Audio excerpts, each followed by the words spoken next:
there we have one player who's going to be like 5 minutes late, but I've prepared and talked to that person, so he or she has already rolled the character. And just since Roxanne is also new to role-playing, the basic is that we have like an adventure, like a story, and we roll a die anytime there's an uncertainty of what's going to happen. So if you walk around or search a room, that's fine. But if you try something like jump from a cliff or something, you roll a die to see if it works or not. And the rules here are pretty simple. 6-sided die. 1 to 3 is a failure of corresponding degree, and 4 to 6 is a success of corresponding degree. And I think we had. Did you want additional rules? Because I'm fine with playing the simple whichever rules. way works best. Yeah, I don't really have a preference. I think we should start with this to see how we roll, and if you guys think it goes too easy, we could jump up the game from there. But let's start with that. And creating characters is also very simple. It's 3 dice rolls, and we had just gotten to Spam or Darkser.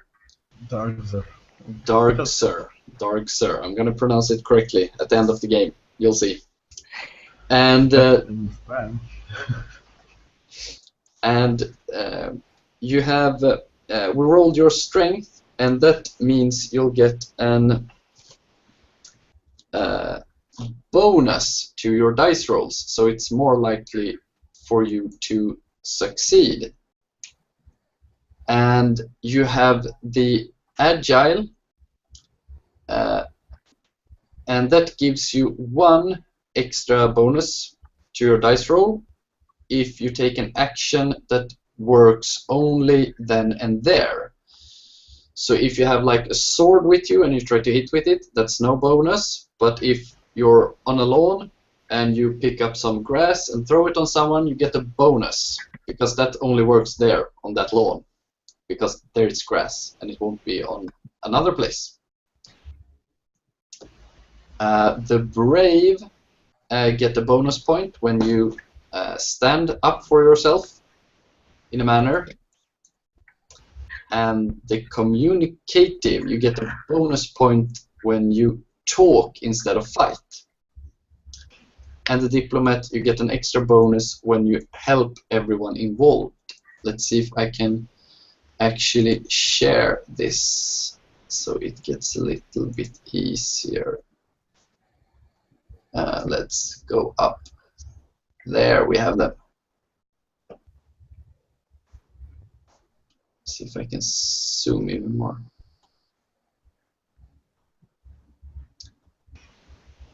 So there we have the agile.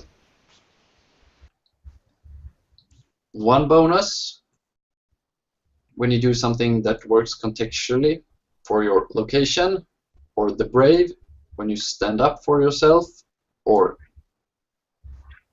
the communicative when you try to communicate, or the diplomatic +1 when you try to solve something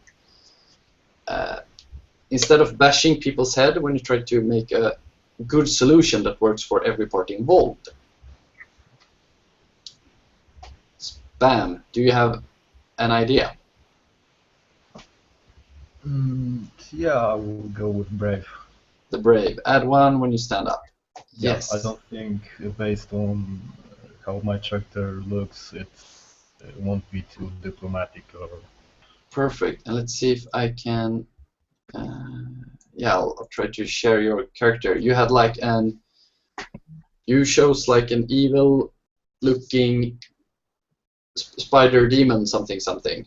Is it possible to stream this, somehow set up Hangouts to stream this picture that I sent instead of camera? Because I don't know if it's possible. I don't think you can replace your video feed with it, but I have your image under showcase that should be in everybody's left hand side. It should be a group of links. Now Ashley joined as well.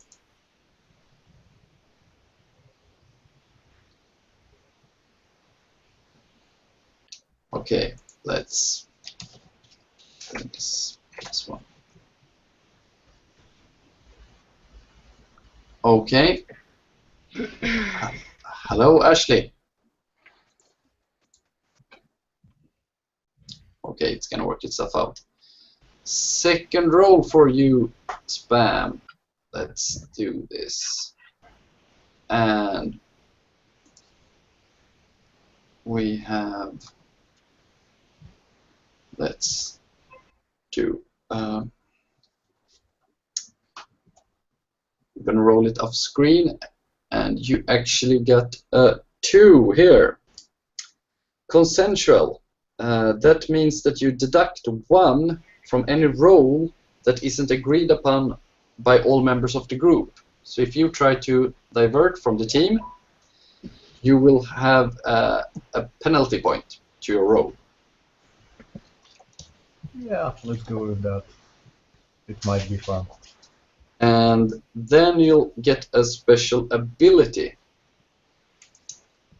And that will be the person to your right chooses for you.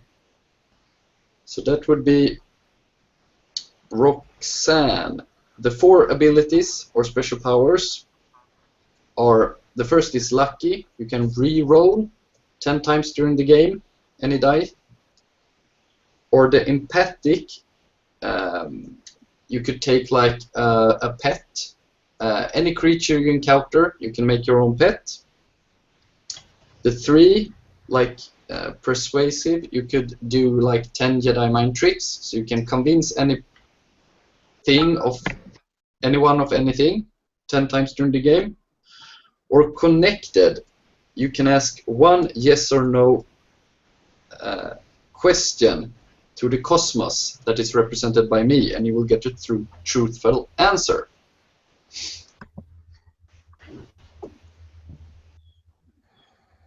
So am I picking? You're picking for Spam. Well, I say reroll.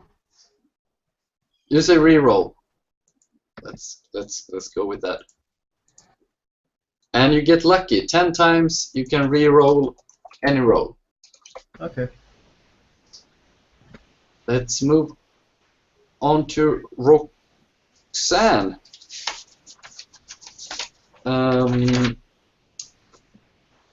You want me to roll for you as well? Yeah. Let's do that. Let's see what comes up. First is a 2, the communicative. So that means you get 1 extra point for any roll where you try to communicate to solve the conflict. So instead of bashing ahead,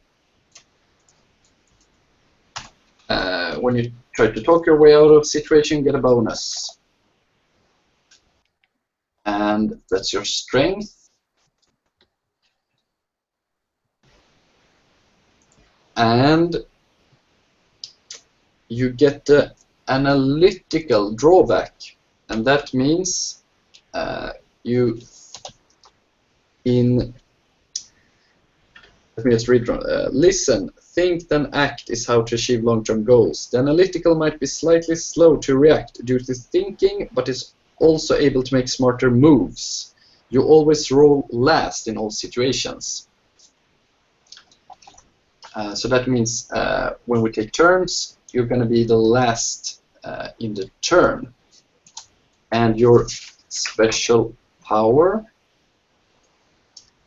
is going to be empathic. You will be able to take 10 pet, any animal or creature you can take under your control during the game.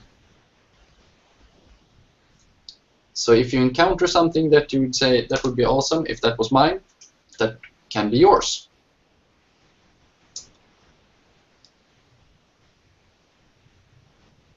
And sack. I'll keep track of this if anybody feels we're going too fast. So don't you worry. Sack, ready to create a character?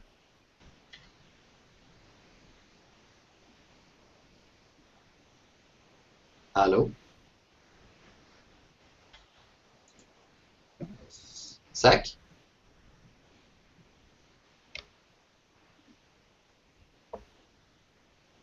Okay, let's pause with you for a while. Ashley, or do you prefer another name? Ash is fine. Ash is fine. Perfect. Do you want to roll, or do you want me to roll for you? You can roll for me if you want. Yeah. Let's see. Your strength will be the communicative as well. 1 bonus point if you try to talk your way out of situations. The drawback will be confrontational. Anytime you try to do something in secret, you will get a minus. So no sneaking or stealing or that kind of stuff. Your character wants to stand up for yourself. Okay. Which maybe suits you because you were going for like a wolf man character. Yeah. And your also get the empathic power. So you get to get a pet if you encounter anything. Okay. Sack, another try. Busy with your phone? Can you hear us? Muted. And sign. Hello?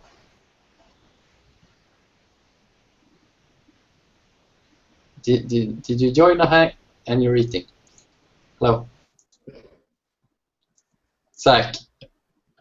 Jesus Christ. Let me, Zach. if I like stop sharing my screen. Let's do like this.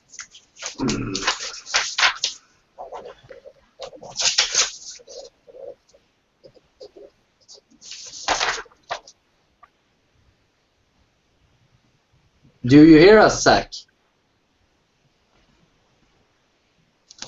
Do you hear us? I don't think he's hearing us, but he's maybe fixing it. No, I can't hear anything. Right. I think he's probably working on it. It worked just a minute ago.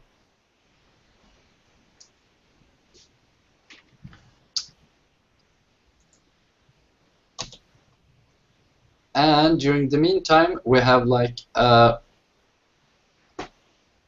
spider creature, a wolf creature, Roxanne. It doesn't have a big impact, but do you have like a character you would prefer to be? No. Do you have like a fantasy or other type of character that you think is cool? Of any type or kind?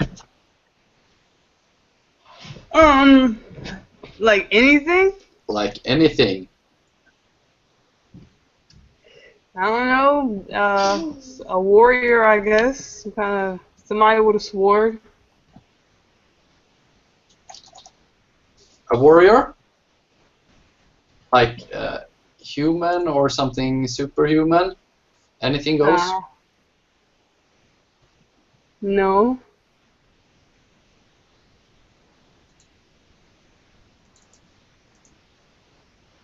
let's go standard warrior and take it from there, and we'll get back to Zach to see if you've got the sound working.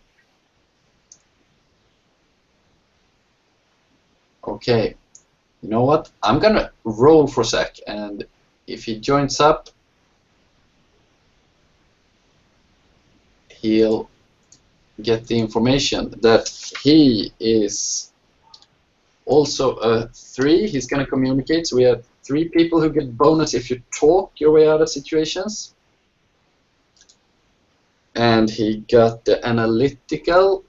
Zach and Roxanne are both going to be taking the rounds last. And his special power is 3, the persuasive. He can convince people. Convince. And like that.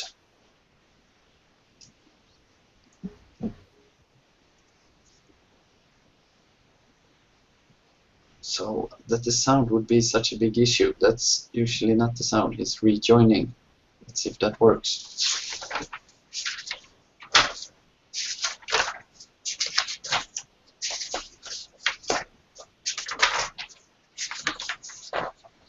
And then the question on everybody's mind: how could a wolf person, a spider demon, a warrior, and Zach end up together and start working together? And as soon as Zach tries to rejoin, I'll get right to that part.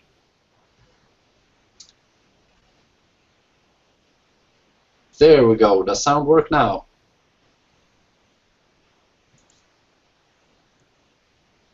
Wow, speaker's not working.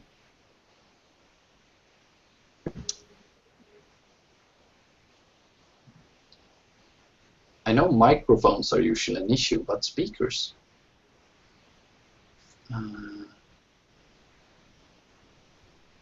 Is he muted in some way? Let's see if I can. Spam.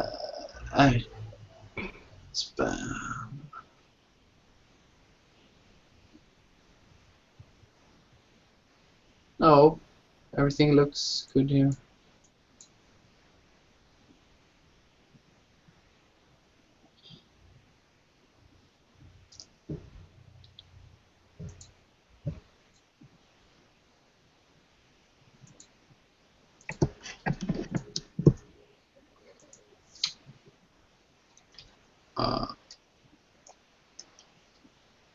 And you still can't hear us, Zach? We are gonna have to drop in, I think.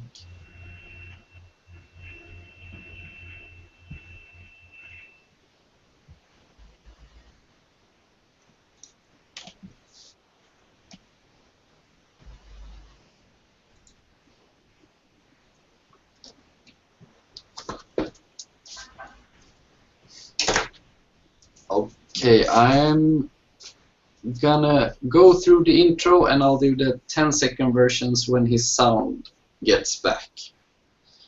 So it goes a little something like this. You all feel that you're being dragged through vast distances of space, and you see a vision of a creature, and it mentally speaks to you. And here's the creature you see. We knew, we had seen the signs, but still, the Voiders came as from nowhere. 2 millennia of interstellar expansion and a whole galaxy at our feet, and still we had nothing. Our weapons were useless, as was all our technology, and any ideas we could muster. We were down to less than half our strength before the Ascension program was conceived. Within 30 years, we were down to our last cluster of solar systems, but we had devised the solution. As the remnants of our race ascended, we vowed never to let Voiders have the universe, that even though we had to surrender it, life would prevail, and the void would be stopped. And we did stop it, and purged the voiders in the cleansing. But then, as by fool's chance, one survived, although still asleep. It is with great sadness we are now on the brink of its awakening, while we can only watch. As we surrender our last emotion and sacrifice our last drop of influence we can muster, we lay this burden upon you. As in the infinite possible outcomes, you have shown the greatest potential to succeed than any other combination of life forms. You need to find our legacy and save life, all life, from the void. This is your purpose, and so it begins. And you all pass out as you hit the cold, hard reality and are awoken by an earthquake, and a ringing sound is in your head. So this is basically a big, scary, mysterious creature who all teleports you into one and the same location, and you are being awoken by an earthquake.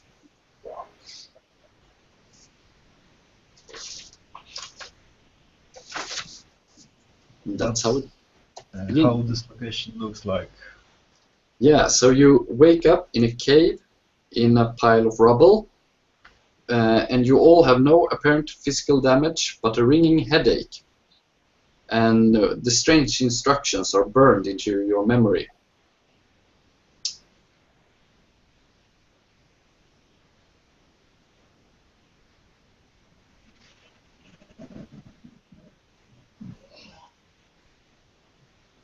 Okay, so I roll myself to get on all 6,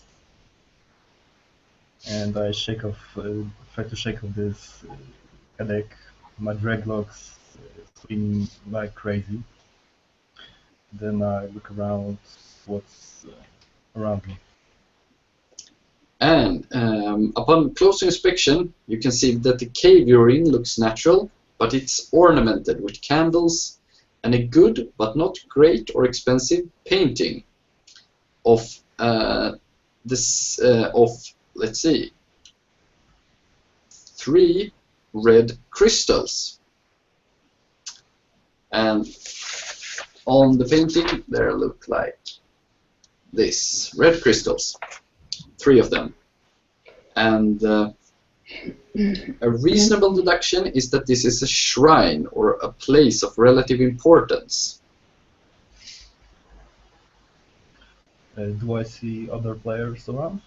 Yeah, so you see a warrior lying in the debris and a wolf creature. Are they awake? Are you guys awake yet? Yeah, I'll start standing up and looking around. Yeah, so the wolf is up and the warrior. You're gonna stand up? Yeah, I'm up. I'm up. Yeah. So you're all on a mission to try to find the legacy of the mysterious race. And you're in a cave. And there's an ugly painting hanging on the wall.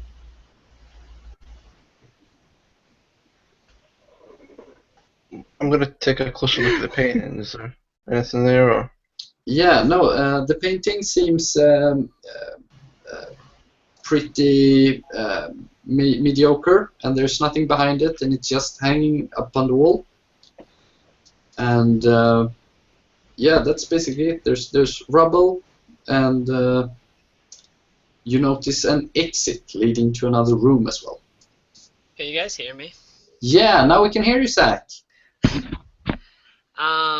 I don't know what's going on with my laptop, so I switched to my desktop, but I don't have video on here.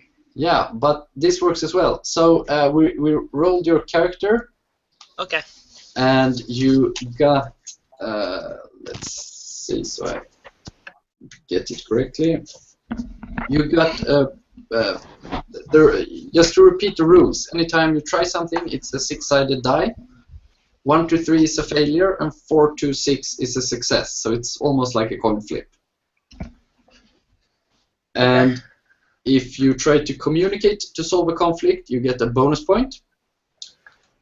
and you are last in initiatives. That's your drawback, and you get to take 10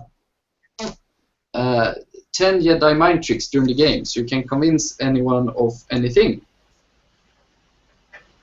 Alright, cool. And we have like a spider, drow demon, and a wolfman, and a standard warrior. Do you have like a character? Any kind or type? I just want to play a human. Standard human? Any like profession or something?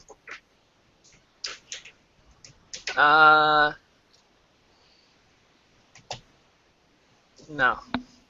Let's go. I'm currently jobless. A jobless human.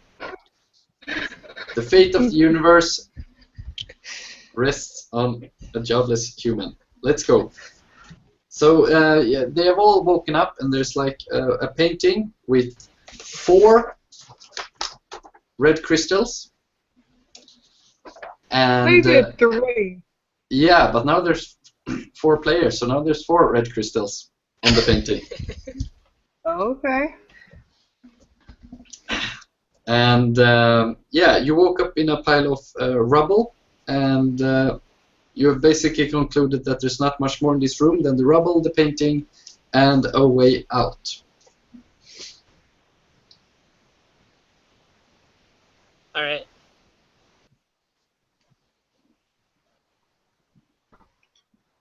I'm gonna start heading towards the exit. Start heading towards the exit. And on your way there, you see that it clears out into another pretty long room. Is there anything in there? Or? Yeah, it looks like there's pedestals, and there seems to be a lot of them, like 12, like 6 on each side. Do you go up and check them out? Yeah, we'll do. And you see that the pedestals have rocks on them, and at each pedestal there stands a basket filled with pergaments.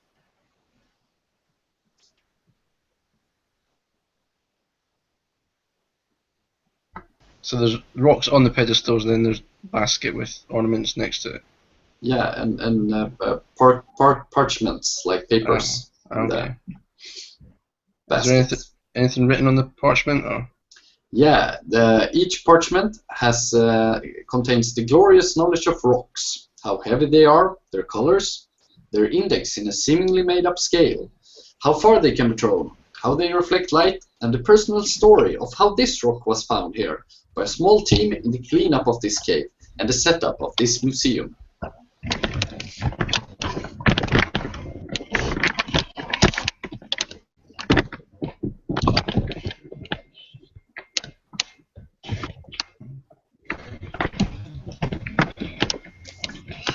So can we all do stuff, Yeah, or is it just Ashley? everybody can do basically everything. So we're not taking turns. No, you can go out and take stuff or rocks. At the moment. Oh.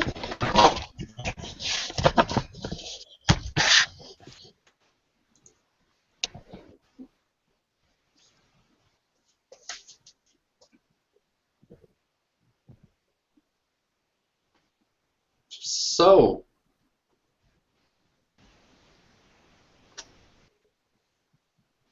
it's a cave, and you got some rocks on some pedestals.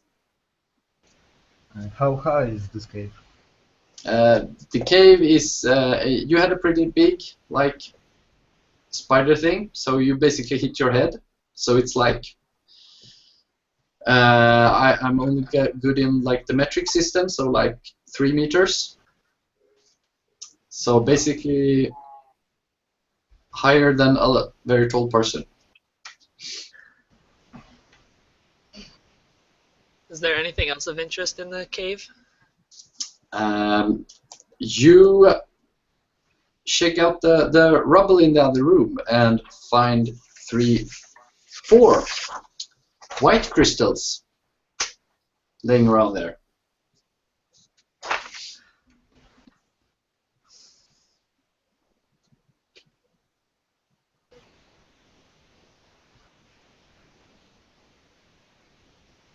Do I Can know I this? examine the painting for any more details about those rocks? Crystals? There doesn't seem to be any more info about them.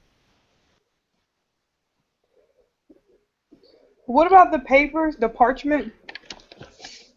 The parchment, if you examine it closely, all the parchments are connected to the pedestal and the rock upon it.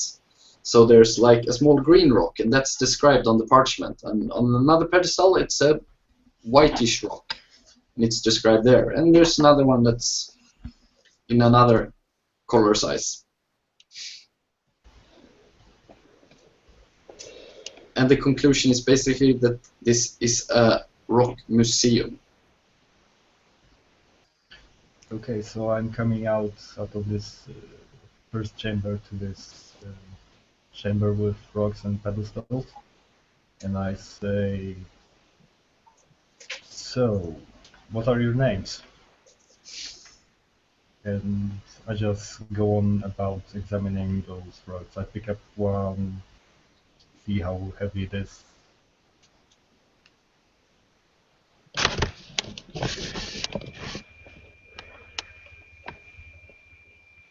I come forward into the room with the crystals that I've collected, and I tell you that my name is Light. Lights. Can you write that down? It's Lyte. And Lights.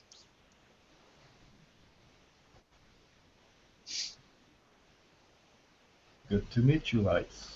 I'm Dragzer. Darkzer.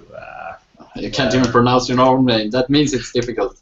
I'm not proficient with common speech, demonic languages other than that. Sure. But human common speech, not too much. And Roxanne, I do you guess- have a name? I guess I go in the room and I tell them my name is Roxanne. Perfect. Rox as for short. Warrior Rox. Where are my rocks?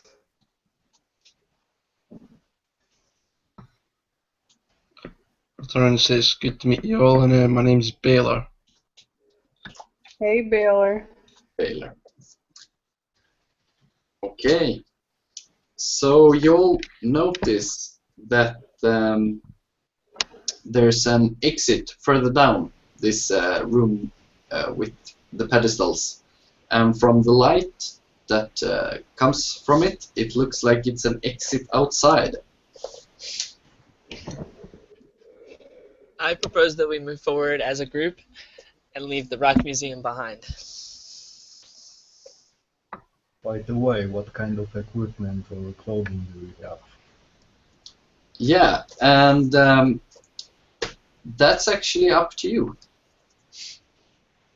So we were pretty much teleported with anything we had. Yeah. Okay, so once I'm done with 1 or 2 examinations of rocks, I finally get an idea to check out my equipment. I check if my scimitars are on my back.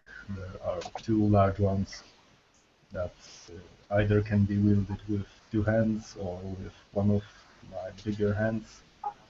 And on those bigger hands there are 4 small ones for my smaller hands. They are pretty much, handles are on one side of my forearm and the other, so I can just grip either normal grip or the backhand grip from pretty much anywhere I want. Big swords, check. Yeah. And that's it. If my equipment goes, other than that, I'm just pretty much trousers. I'm kind of ragged. With what it's called? Ornament belt. Check on that as well.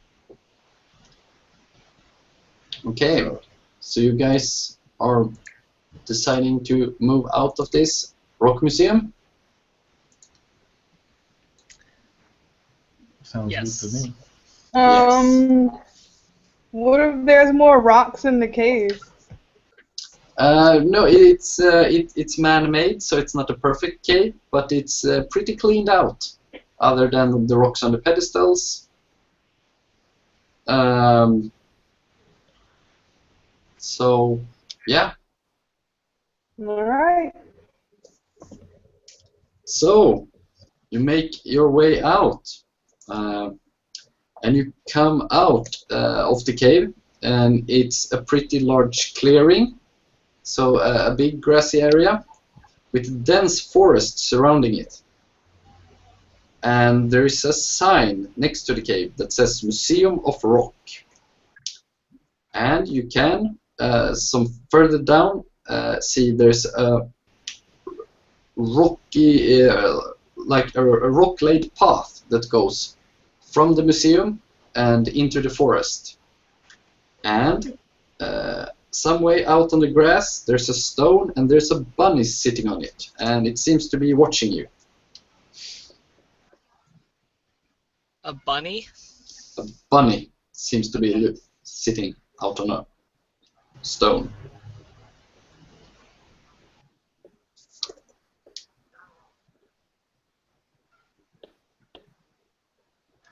As I came out, I hiss and cover my eyes and say, great, some kind of, I don't know, outside plane, great. And I adjust to this light, and I found that bunny, and I just stare at him. Yeah, the bunny actually gets pretty scared by your big size. So it jumps off the stone and tries to run towards the stone-laid path, but halfway something snatches it. So here you can actually roll perception. It's like a normal 6-sided roll to see if you see what happens with the poor bunny. So let's roll 4 die, 1 for each of you in that order. And we can see that both Ash and let's say Baylor and Darkser, you see that there's something that snatches the bunny from below. So there's something that breaches the grass, snaps the bunny, and pulls it down.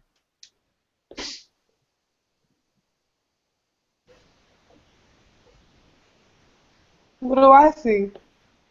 Yeah, you rolled a 1, so you were actually looking at the pretty trees.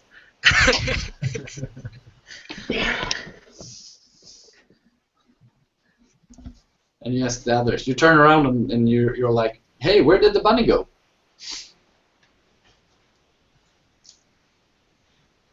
Right, we have traps ahead.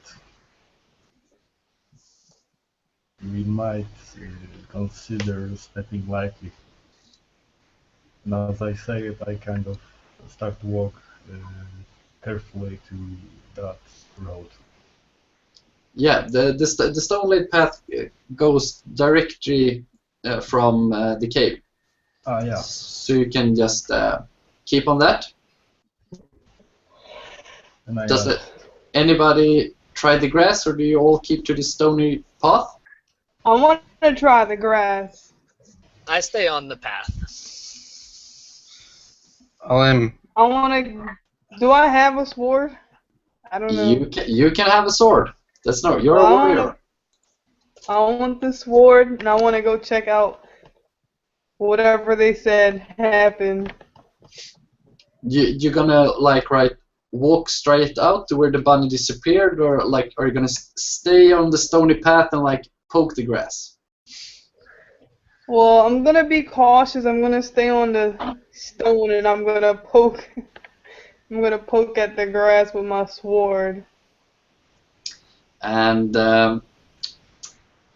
you feel like a rumble in the ground, but nothing seems to happen. That's So true. poking was fine. I'm not doing any more than that. Yeah. I'm gonna pick up a rock and throw it into the grass. We have a rock thrown at the grass, and you all feel a slight rumble. And let's roll again to see what you guys see. And we have two, both Baylor and Rocks. Very sharp eye. You can see black claws, like scratching the rock. And when it feels its stone, it just lets it be. But there's like black claws coming up from below. That's creepy. I asked the others if they saw anything. Yes, I saw this claw. I saw this black claw scratching at the rock. Well, Do I am a you simple need person, it? and I only have a tunic and a small knapsack on my back, so I advise that we leave the grass alone and continue on the path.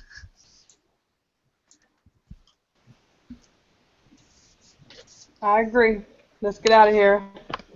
Yeah? Are you others joining as well?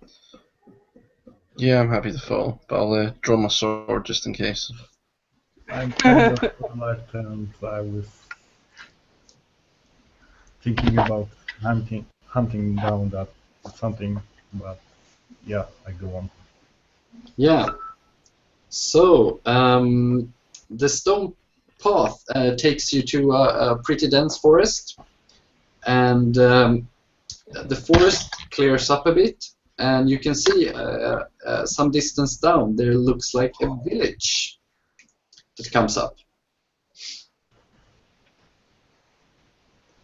It's pretty small, like 20-ish single-story houses.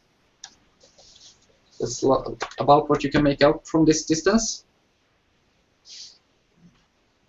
Can we make out any activity going on in the town, the village? It looks like there's people walking about.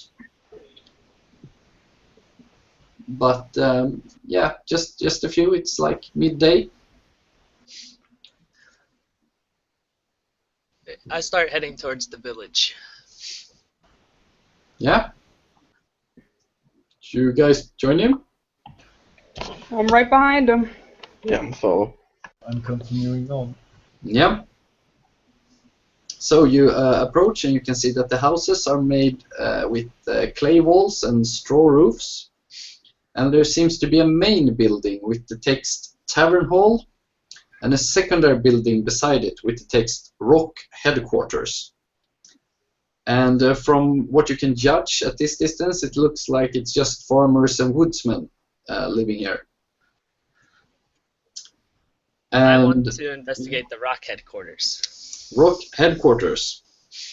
And as you approach it, let's see if I can get this. This is probably just easiest. Let's see if we get there.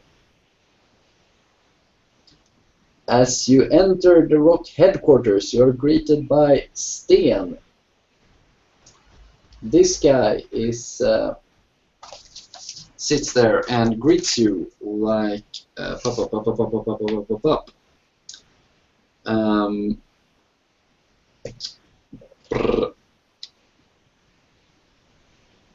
Yeah, he says, "Oh, hi! Did you just come from the museum? It's so nice. You must be our first visitors. How's the museum? Did you like it? It took like 10 years to build it." I tell him that I thought the museum was wonderful and pull out the crystals that I found and ask him if he knows anything about them.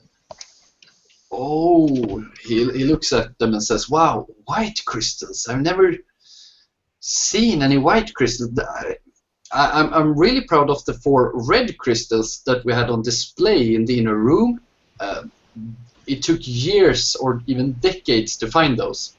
Are you interested in selling those white crystals to me?" First, I ask where the red crystals were located. Where did they find those? Yeah, we found them during the excavation of the cave, but we had them on display in the inner room in the museum. It's our main exhibit. You must have seen it if you went into the museum. You mean that painting? Yeah, the painting was on the wall, and then we had a big wooden display of You mean the rubble under the painting? no, there was a big wooden display where we had the 4 red crystals. Rubble has something broken in there. You might be right. There was one. Okay. By the way, that your museum is small. Your ceiling attacked me when I tried to stand up. Yeah, we're not used to such big creatures at yourself. I just kind of grumble. Yeah.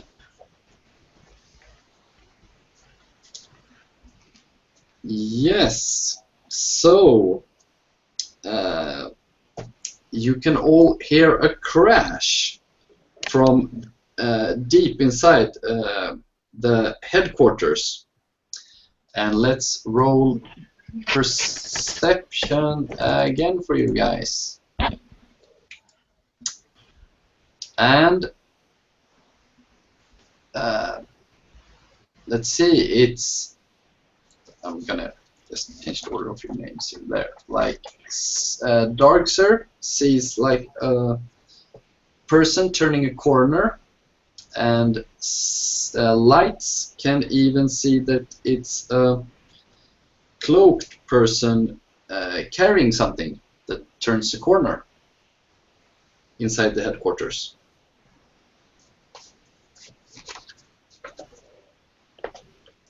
Big crash and someone is running. I tell everyone that I saw someone with a package running and suggest that we follow to see what's going on.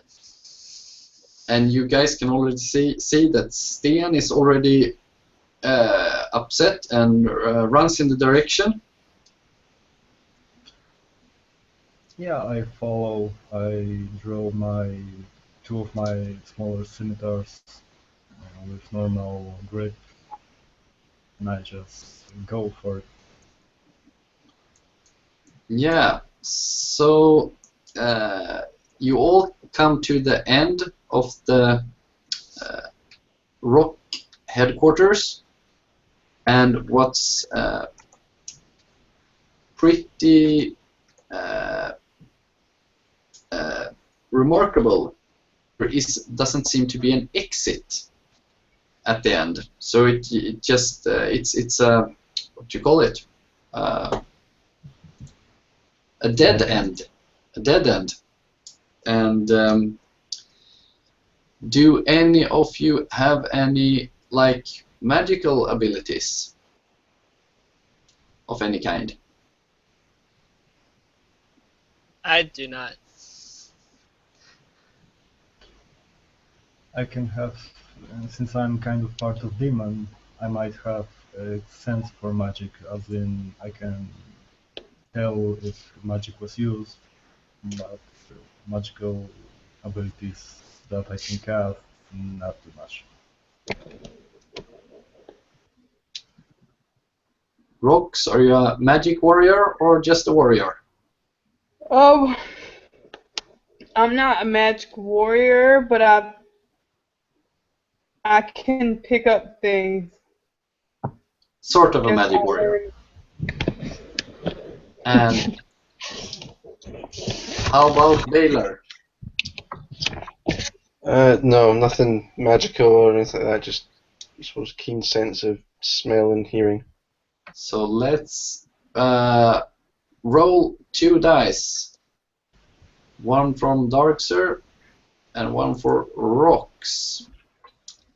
And you can probably feel that there's something going on, but you can't tell for sure what it is.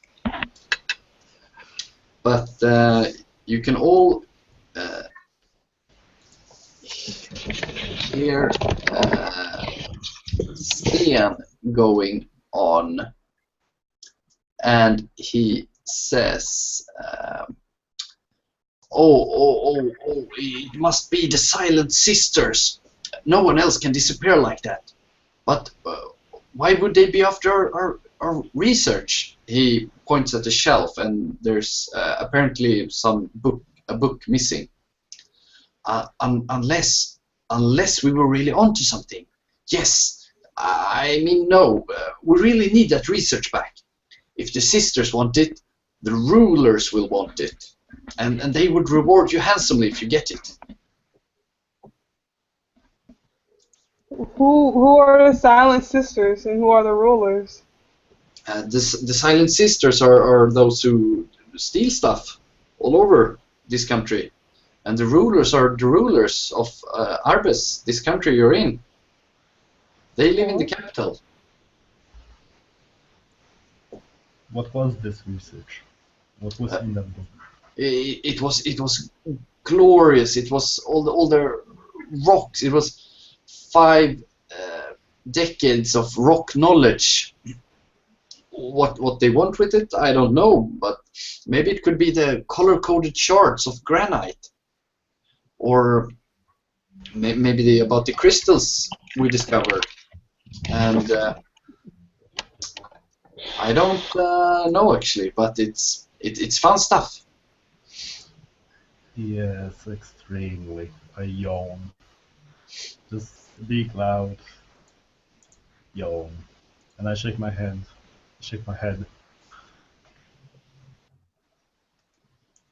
Okay, let's see. And I sniff around. Are there any smells like I pick up? Yeah, let's roll a die.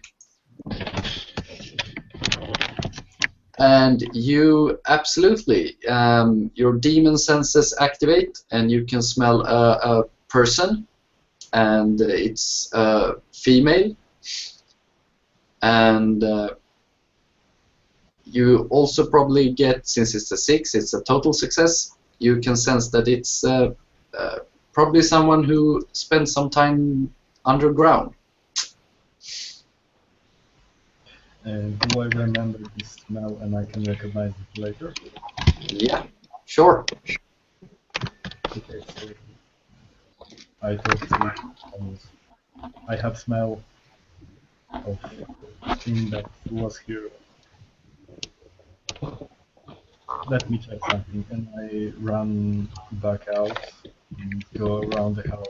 Maybe I try to pick up the scent. And you try to pick up the smell, and you make a perfect check, but there's nothing outside. So it wasn't just teleportation outside the building, it was teleportation far away. Someone, if they moved out, they probably moved a further distant than just outside the house. I go back and say, nothing outside. It's gone. Do you know, you small creature, do you know where Silent Sisters might be at? I think your best course of action is to seek out the captain of the capital. The guard captain has been chasing the Silent Sisters for, yeah, somewhere around 30 years. He hasn't found them, but I think he's your best bet of finding them.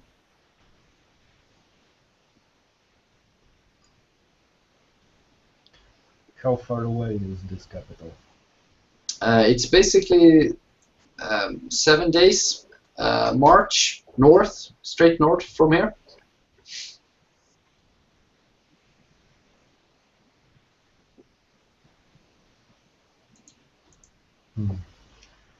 Are we ready for that trip? I ask around other. I suggest that we head to the tavern first to see if we can gather any more information. Yeah. Do you want to hand over to the tavern hall?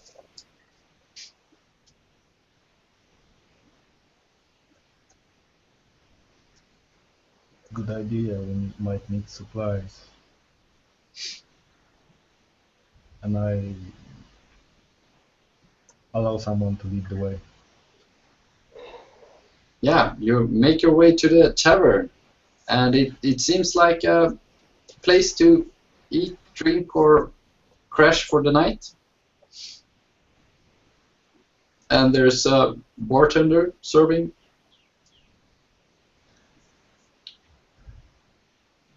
Are there any interesting looking people sitting in the tavern? It's an empty tavern. Just the so- bartender? Just the bartender, and it seems like a pretty slow day. He looks at you and says, "Wow, first guests. You actually went to the museum. We haven't gotten any visitors. It was the worst investment our town ever made."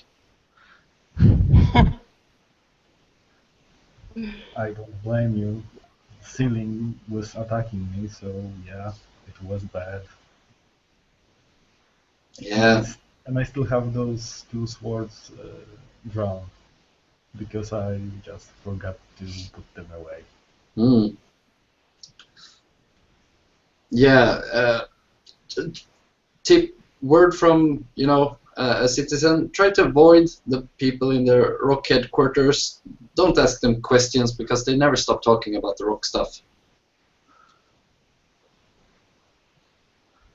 So, do you want something to eat or anything else I can help you with? Well, I want to know what he knows about the rocks. Yeah, those are tremendously boring. I think the rock people can help you with any information you would like. Do you guys seriously think rocks are interesting? He looks at you and No, polishes a glass.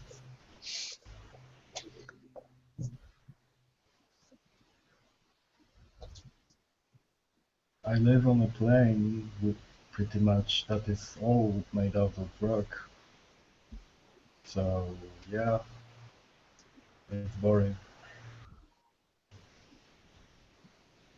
Yeah, so did you guys want anything? Could I help you with anything? yeah, you can give me a drink. He pours a drink. Yeah, I'll take one of those as well. Perfect. How will you guys be paying? Why do you think I have swords drawn?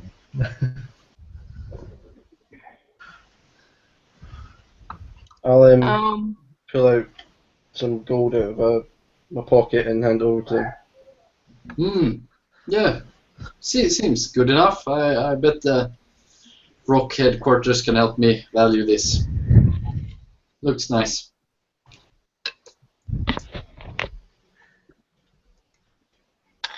So you guys seems pretty lost actually. Where are you going?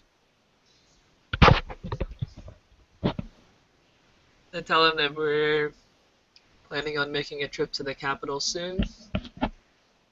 Oh yeah, heading north. Yeah, I understand you. If I didn't have, you know, like my family here, I would so go.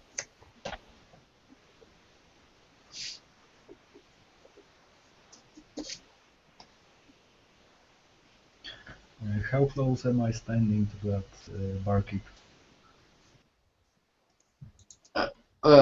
Once again, how far away you are? Yeah, from barkeep. Yeah, a couple of meters.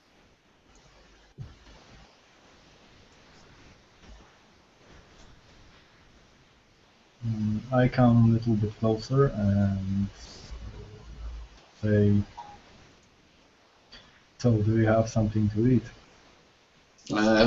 Yes, we have meat and like potatoes, and we grow a lot of wheat here, so we can get you bread if you're interested. Ah, just meat will do. Meat will do. Goes to the back, and you hear him fire up the stove.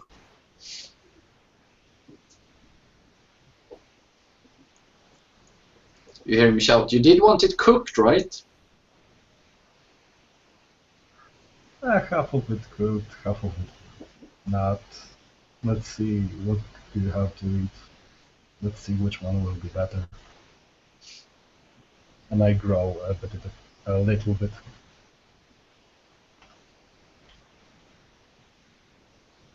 Yeah. You all sit there in silence until the apparently bartender is done. So he comes up with 2 slices of meat.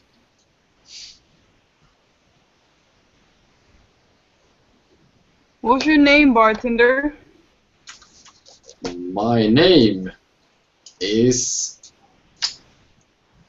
Burden. Hey, Burden.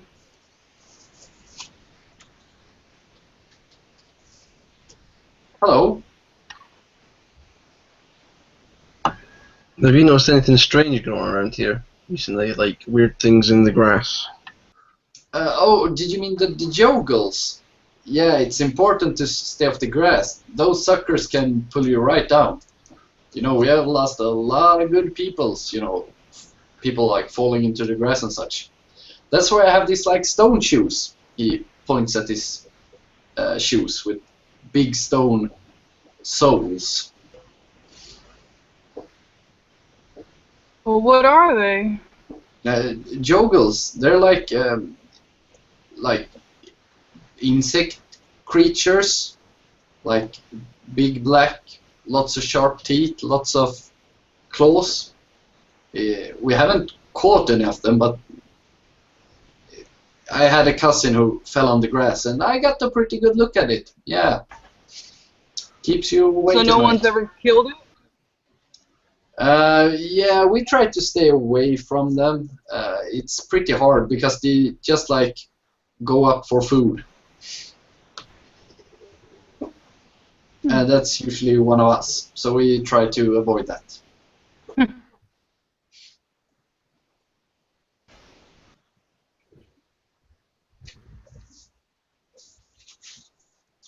What would you offer to see one of them up close?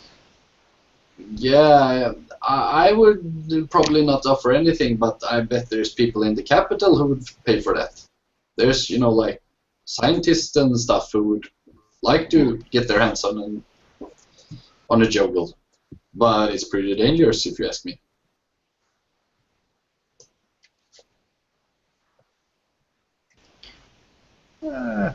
If you would pick a fight with one of my brothers, that might be dangerous.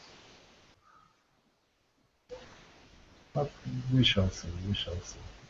So, and I turn to others from this group. What are we doing? We are going for capital. while we are going. I assume that you have the same images before we get here, right? About that creature.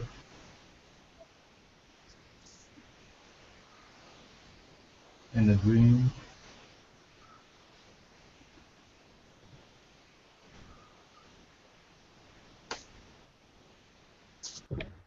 Ash, Sack, Rocks. I have no clue what he said. Yeah, he just asked you if you all had a dream when you came here, and if you're going to the capital. Yeah, I did. The weird Yes. creature thing. Yes, I had this weird dream. It was like this alien thing. Saying that we had to basically save the world. I didn't have any dreams. Yeah, let's add that, Sack. You had a dream. A big alien told you to.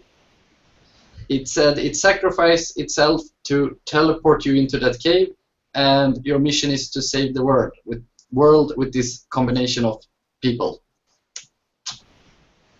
That's what you missed. Oh, okay. Dream Yes, implanted. you did have a dream.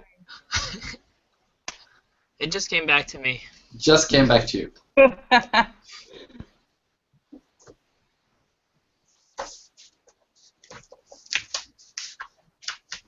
I can. You might have to get your head checked out. Yeah, and like, here's the creature. Okay. So there.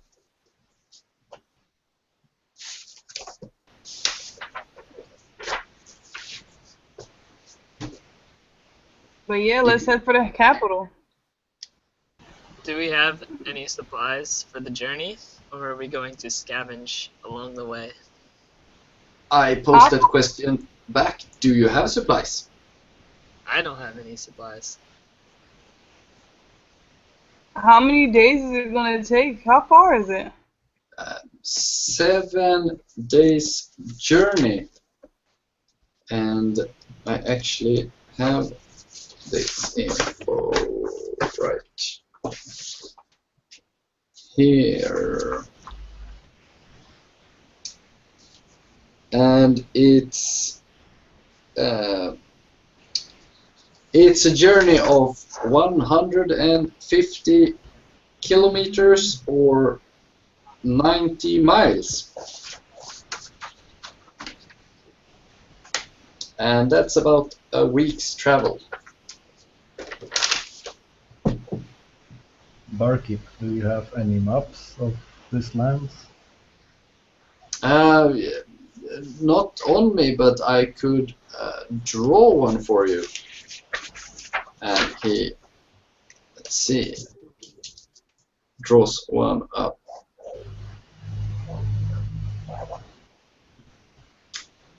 Like, you are here.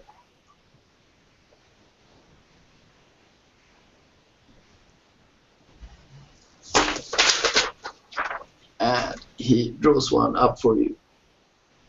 Oh wow, that's a beautiful map. It's a beautiful map. It's a barkeep.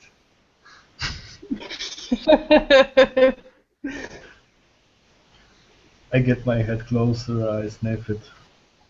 That's a terrible map. It's a barkeep in a small little village.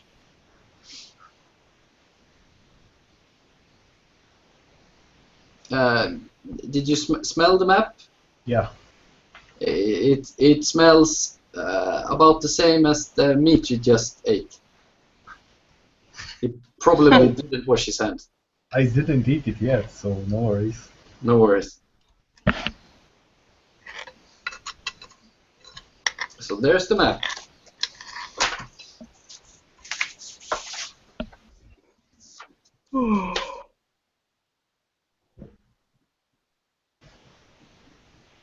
And by the way, Barkeep, what's the currency of this world? The currency we use mostly. We actually use like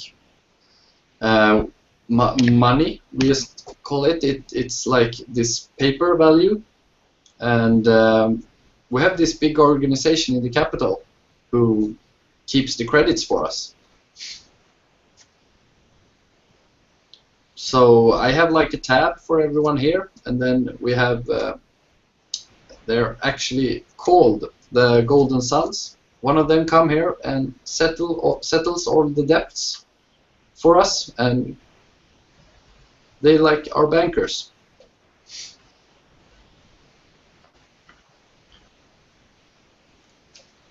I kind of turn my head when he talks, not completely understanding how it works because I'm from Demon Plagues. Yes, some kind of human invention. Yeah, so put it on my tab and I eat the meat. Yeah, sure.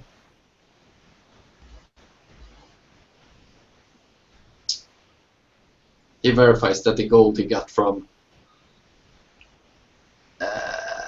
Baylor seems to cover your food.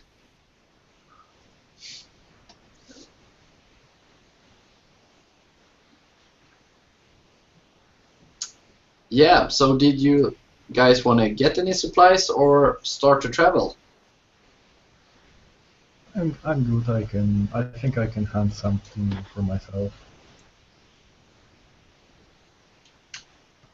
Definitely get some supplies.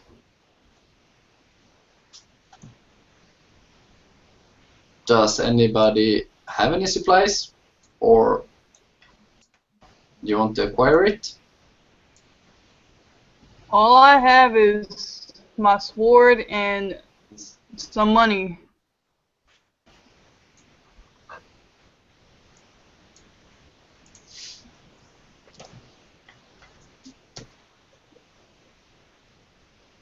Yeah. So, do you want to try to? Did we have like a warrior? Do we get Baylor? You want to use your nature skills to try to get food for the party? Yeah, I'll be happy to do that. So you probably don't have to get supplies. Baylor can probably hunt for you on your way to the capital. Alright, I suggest we move out before it gets too dark then. Sounds good to me. Sounds good to me. Why? So, Darkness is such a pretty thing. And I go on with them. so let's. Do you guys wanna play out the journey, or should we just like skip ahead to the capital? Is the journey that boring? Yeah, the journey is that boring unless you want to do something special. Let's skip ahead to the capital. Okay. So, 7 days later, we have Baylor the Wolf, who has provided you food, and you have Lights, who have been just as jobless the entire journey, and Rox the Warrior, who has been a stupendous warrior without any fights to fight. But eventually, you turn a hill, and you see the capital. What a beautiful city. Being spread out before you. So the capital lies on top of an archipelago that lies where the big rivers divide the center of this country you're in. And it's the center of commerce, power, and it's the meaning of life, if you ask the citizens. Here's where the good stuff happens. So you come walking and you see the capital.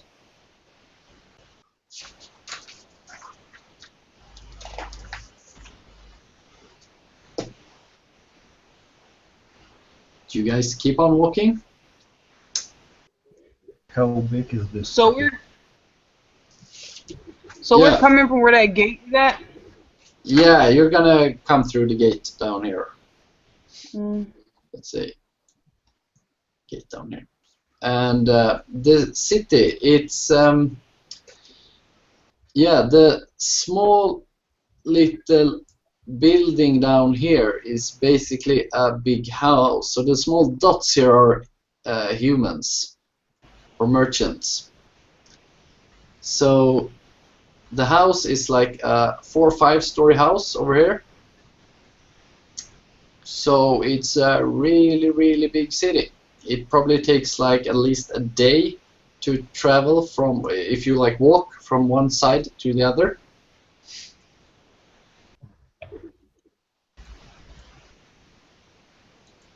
So yeah, it's a big place. How people are dressed? Do they possess any kind of technology, or this is kind of not too? Excuse me. It seems like really low technology-wise. It seems that there's a lot of merchants who are pushing their cattle, pigs and hens, and barrows of wood and other material. And there seem to be like products going out of the capital, like furniture or pans and stuff. So it seems pretty low tech.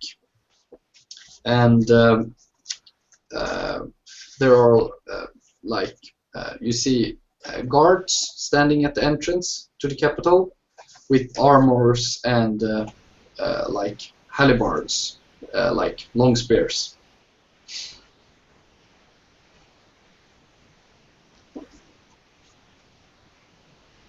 And you enter the capital? Yeah. Yeah. So, I'm after you. yeah? What did you say? I'm after Zach.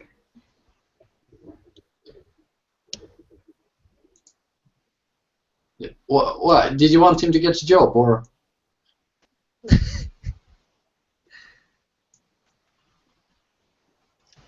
Yeah, let's just. Okay. So you come upon the gates, and you see the.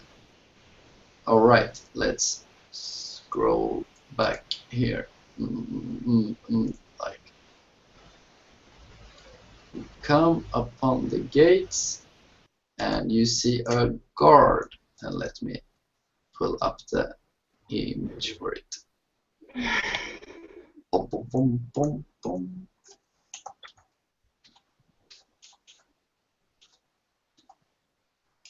And here we go. It's done. There we go.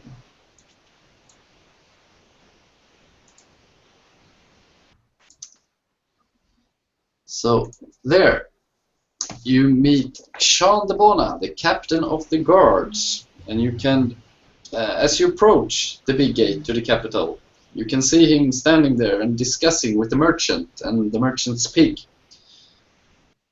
And you can hear Sean de Bona's part because he's quite a loud character. No, you need to pay toll for that pig. No, it's not your mother, and yes, you still have to pay toll for that pig. What did you say about my mother? Guards, escort this citizen to the toll booth to pay for this pig before I lose it. Turns around and sees you are approaching. Welcome, I'm the captain of the city guards. Do you have anything to declare? I don't. He looks you up and down and says, yes, I can see that.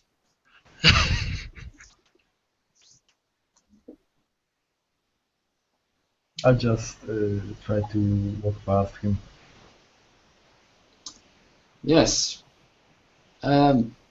No barrows, no wheelbarrows, no sacks. Yeah. Tourists, welcome.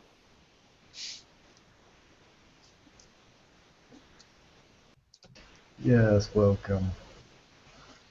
And I Thank stop you. and I turn around. Do you know if there's any kind of arcane guild around here? If there's any Magical guilds, arcane guilds, Um, sorcerers, uh, wizards, we mages. we have like we have a church and we have scientists in the academy.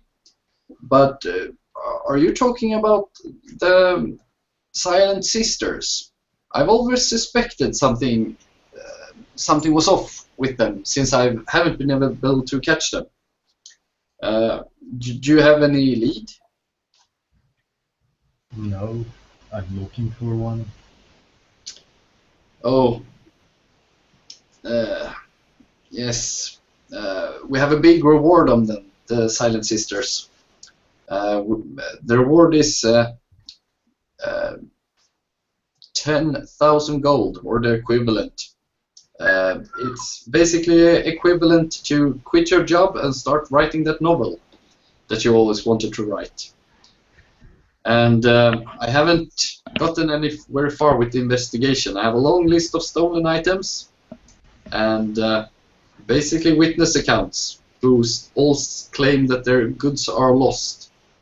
But we haven't been able to catch anything. We have found one note saying that the prioress is their leader, but that's about all we have been able to gather. And that who is their leader? The prioress. And who is that? We have nothing more than this, I guess, code name.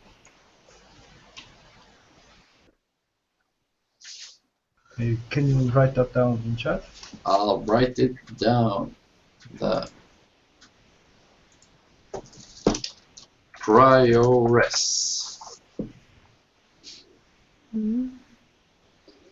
Well, is there any place that I can get some armor and maybe a horse or something? Yes, you can have it all here in the capital. Okay. Is there a place I can get a job for the day or two and earn some spending money? He looks you up and down and says, yes, there's you can wash at restaurants, or I don't know, do you have any useful skills? Nope, I have no useful skills. Washing seems like a good venture for you then. There are restaurants all over this capital. They all have dishes to clean. Do you know of any taverns of ill reputation? Yes, are you looking for anything in particular?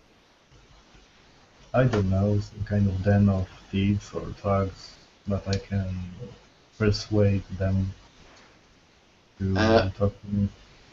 We have since this is an archipelago, we have like docks running all around, but on the western side, or there's an upper class area, and on the eastern side we have a lower class area that's a little more shady. I would advise you not going there at night, but that's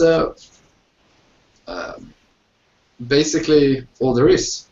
There is hardly any criminal activity here, other than the sisters stealing things. Really? Yeah, all the way since the enforcers came here to support in the city guards, we haven't had any problem with crimes.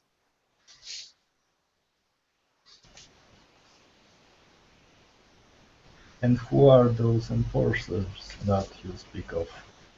The enforcers, you can see them patrolling around the capital. you can notice them because they're pretty stiff in their demeanor. So they also have helmets that cover their eyes. So I think you'll notice them. They're armored, like unlike anybody else here.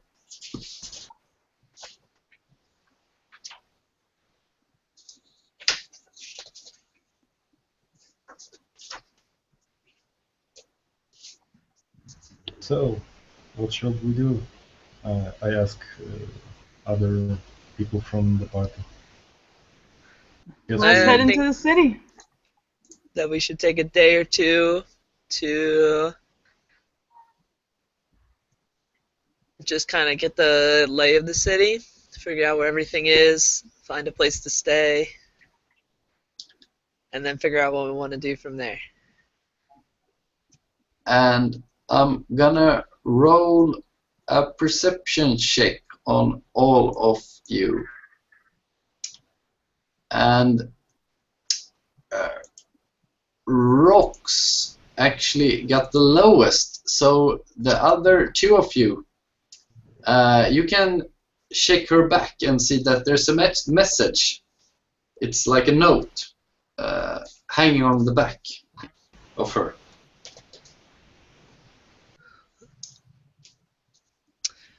I pick up the note and read it.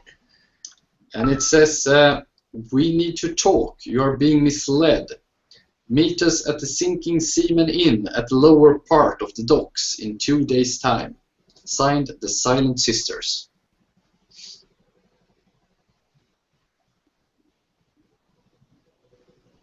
That is strange.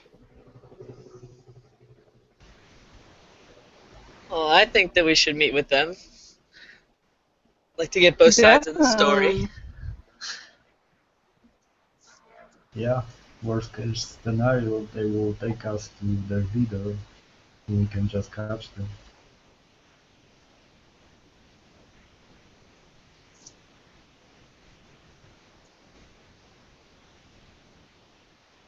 Yeah?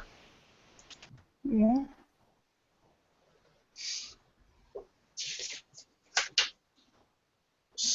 So What time is it?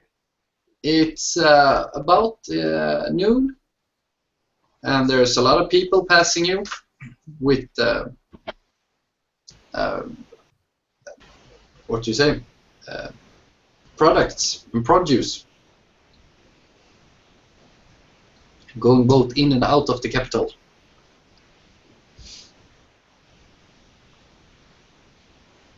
So, let's go. Let's see I what- think that we should split up and Rox can go look for her horse and armor. I can go get a job. Can we And do that? You can, but you get a lot of minus points, most of you. For splitting up? Yeah, each dice roll deduct 1. Well, I don't want to split up. Maybe you would want to try like entertaining on the way of wherever you're going, Zach. Like getting a hat and asking for cash. I should try begging. Yeah? Or we can try some illegal fighting. We can talk around the lower parts of the city. I think I stand quite a good chance, and I flex my muscles on all my arms.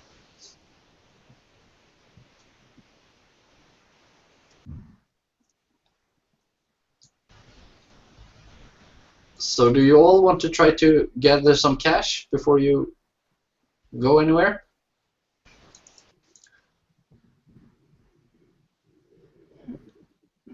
Yeah. Yes. Okay, let's do it simple. Let's just do a roll and see how much cash you get. Dorkshire tries to incite some illegal fighting. we have Lights, who just tries to beg, and you, Rox. How do you try to make money? I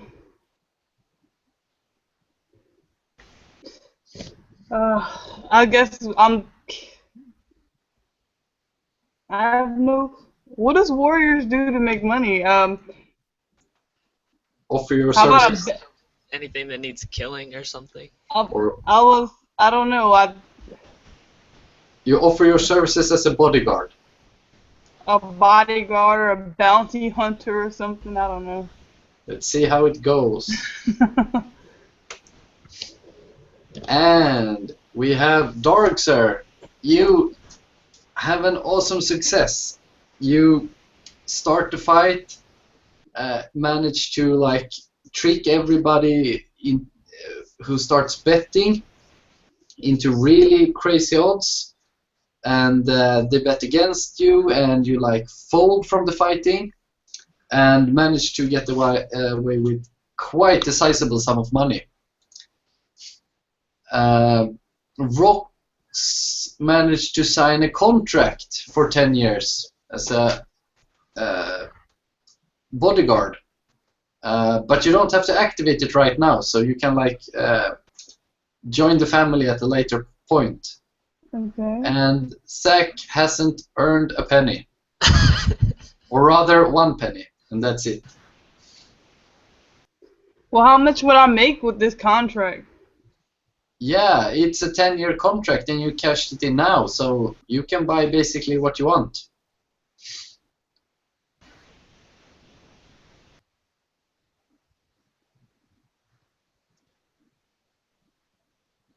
So if I do that, am I gonna have to stay in the city? You can always take the cash and leave. But wait, I'm the chaotic one.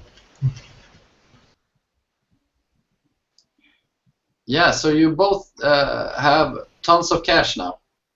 Alright. Define tons of cash. Try to spend it, and it's gonna last you for quite a while. Alright, well, let's go spend some money. Yeah, so what do you guys need? I think we all need some darn weapons. More weapons.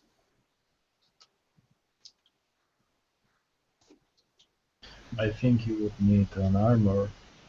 I'm demon, so I don't think humans can harm me, but You want an expensive custom armor for demons.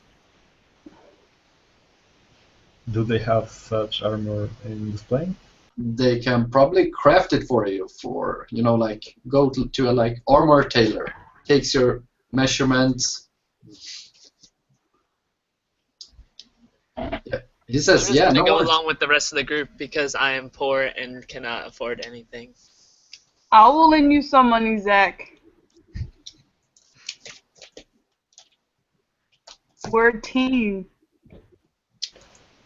Yeah, we will make a demon out of you yet, and I slap him on his back with my bigger arm. Yeah, and just to iterate, Ash apparently had like a new baby, so he couldn't keep on playing. I don't know why you tried to play when you just had a child. Maybe it's his first child. He will learn. He will learn. So, yeah, you guys, Darkser gets a custom armor, really resilient. Rox, new weapons, what would you like? I want armor, a horse. Yeah, Woo! you got it. Cool. And Zack, or Lights, what? Lights. Oh, lights. I would like to get just a basic set of chainmail armor. and a longsword and a shield. Buckler. I want a buckler. Yeah, so now you're starting to armor up. Perfect. An untrained hobo with big sharp weapons. So, yeah, now you're geared up. And you got a note saying to meet at the Sinking Seaman Inn in the lower parts of the docks.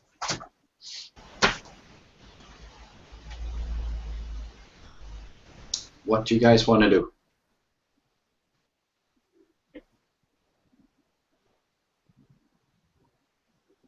I think that we should go to the meeting as our next step. That's in a couple of days. Yeah, how long did it took us to get this money and equipment? Yeah, do you want some time before the meeting, or do you want it to have taken about 2 days? But what were we supposed to be doing at the Capitol again? You were supposed to talk to the captain of the city guards who you met to get some info about the Silent Sisters. And he basically said there's a reward, a big reward, for catching them. And you also got a note from the Silent Sisters who said you're being deceived and misled. Meet us so we can talk.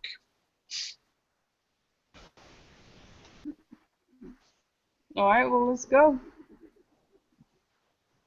Yeah? So Yeah. let's say it took 2 days and it's close to evening. And you venture to the lower parts of the docks and ask around some. And the Sinking Seaman is probably one of the worst inns in that area. And it's abandoned houses in the vicinity around it. So, yeah, you walking inside the inn, or do you want to stand outside? Yeah, I walk in, but I guess the doors aren't big enough for me, so I need to go Yeah. on all fours. Yeah, and the door is broken as well. As soon as you touch it, it sort of falls off its hinges. It's a really bad inn. And you guys... I think I wanna hang out and not go in because I'm a little cautious. I wanna You stand guard outside. Yeah. Yes. So, and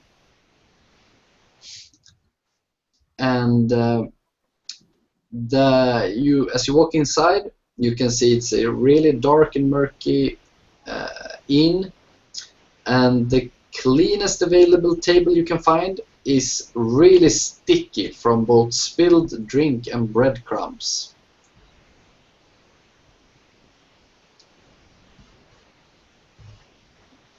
Who else is in the tavern?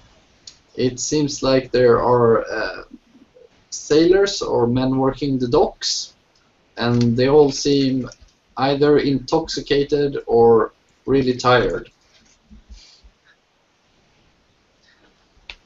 I think we should just take a seat at the table and avoid eating or drinking anything and see if anyone shows up.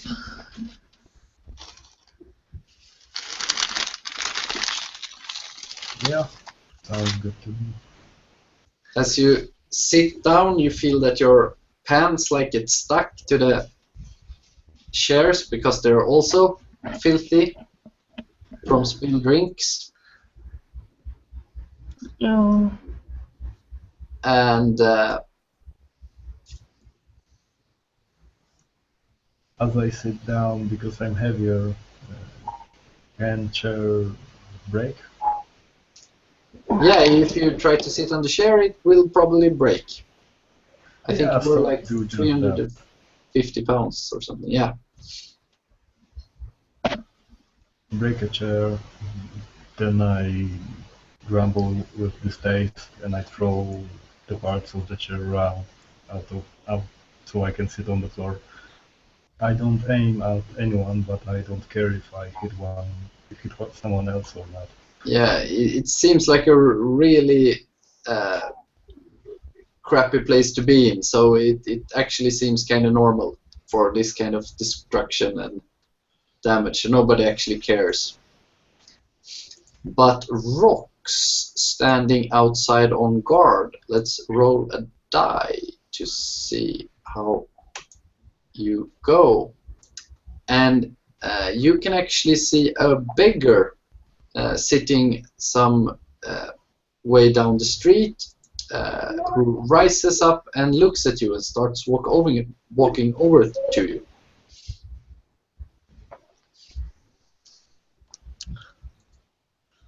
Thank you. Okay. A beggar you said a beggar starts to walk towards me? Yeah.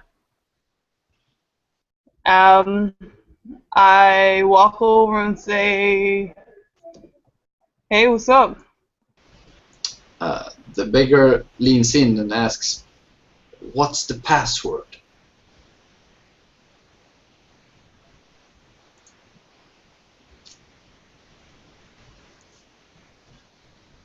Okay. The password is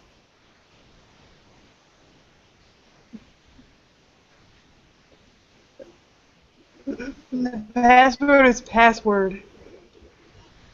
Let me guess, the beggar continues. You didn't get a password.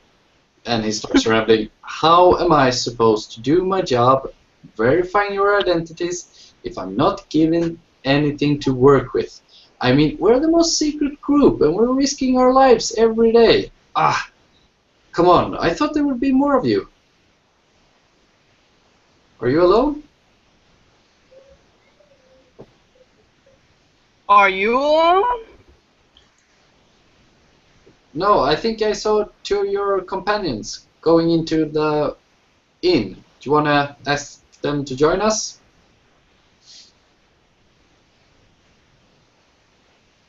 And who is us? If it isn't obvious to you, we're the sisters. Well, yeah, sure. You walk outside and call to your friends.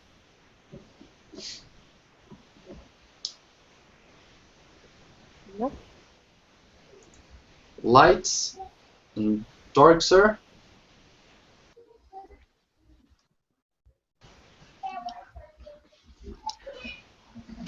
Alright, so are we all going outside, or is the beggar coming inside? Yeah, the beggar calls you outside.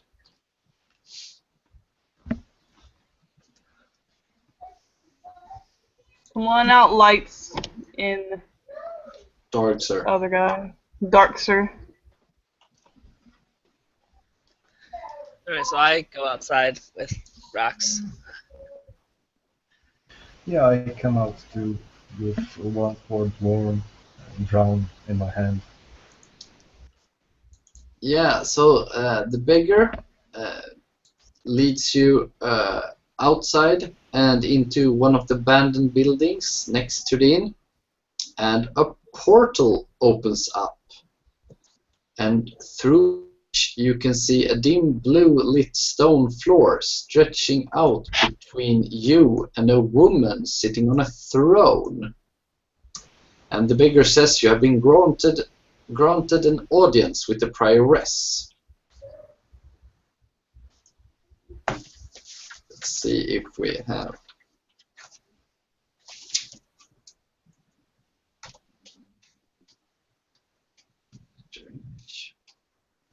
Yeah, so a portal opens up.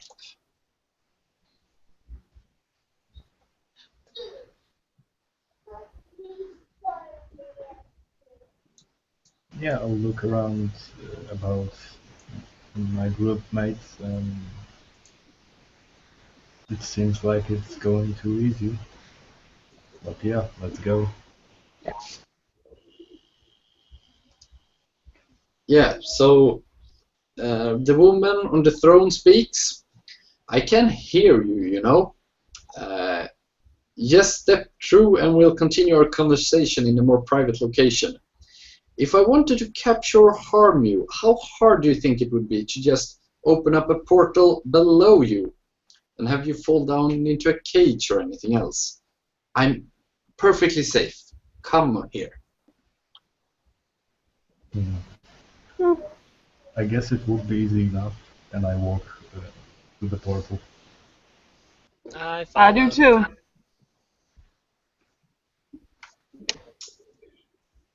So,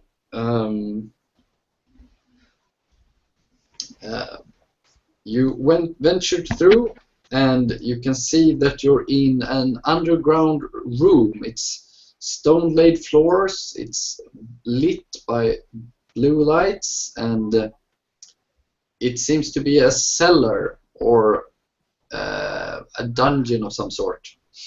And there's the prioress on her throne, sitting straight ahead of you, and a lot of characters in capes. And for those of you who saw the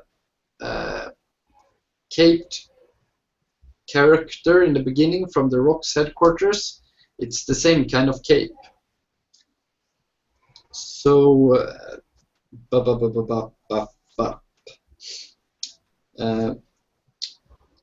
you can also see large tapestries, like big paintings, woven paintings, tapestries of battles, landscapes, and portraits. And you, Rox, had some sense of magic. So let's roll a die to see. You can actually feel like there's something checking you out. Something is sensing around you. Like you're being inspected by more than just the people standing around you. This is just a feeling that we have. It's actually just Rox, who's sort of a magical warrior. Do you? Do I? Not, so I ask. Jeez. What's the guy's name again? You have lights. Darkser. Darkser. Darkser, do you feel that?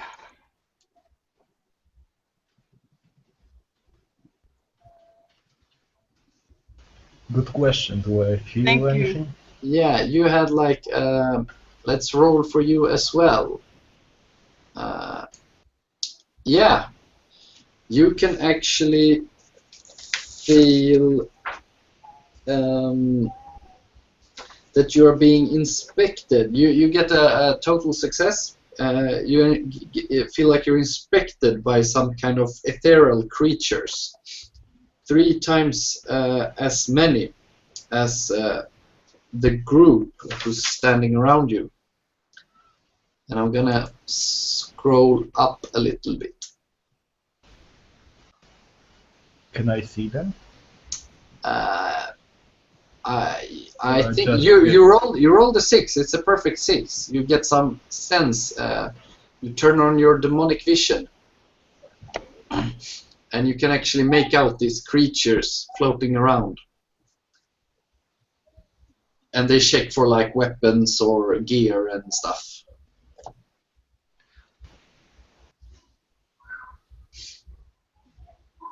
I try to wave them away and say, yeah, I can feel them. I can see them. It's not like you can fool a demon, you know, or part of it, at least. Be on your watch, there's many of ghosts in here. The spirits retreat, and the prioress starts to speak. And she says, "Finally we meet. You are the first outsiders that has stepped in our halls since the founding of our cause, and I want to stress the grave threat looming over us. This has forced us to start taking drastic measures and adapt to circumstances. I'm the prioress of the Silent Sisters, and I propose an alliance. We will aid you with our resources and knowledge in an exchange for a promise to preserve our order and its members in these grave times ahead." And what is your order? We are an order of basically thieves. We have stolen what we have wanted, and until recently we had a pretty comfortable life doing so. But ever since the quake, we have gotten reports that something big is happening. And what do you know about that? Yes, we know that there is strange things happening. We have the quake. We think is that it was like 1.5 weeks ago. We think that this was just the start of something. There's legends of something evil and big waking up, and we think we might be in such times. And the 3 of you, the previously 4 of you, that are now 3,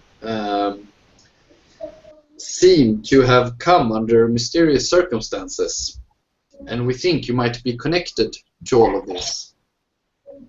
And you haven't killed us yet, so we're guessing your whatever your purpose is, it's not a bad one.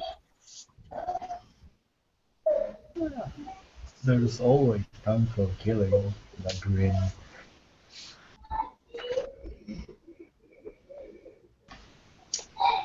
Yes, as thieves we try to avoid such things and just take what we need and remain unnoticed. Well, I asked the prioress, what does she know about the crystals?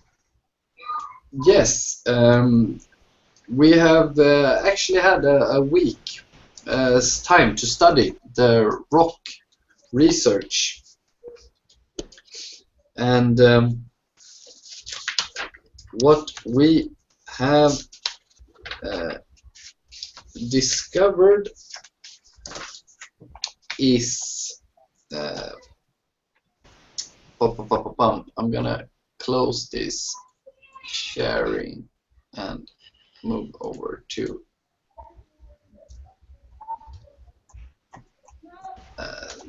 this latest version.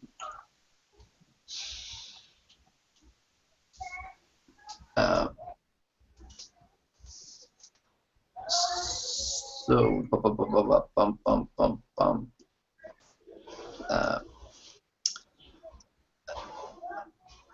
yeah.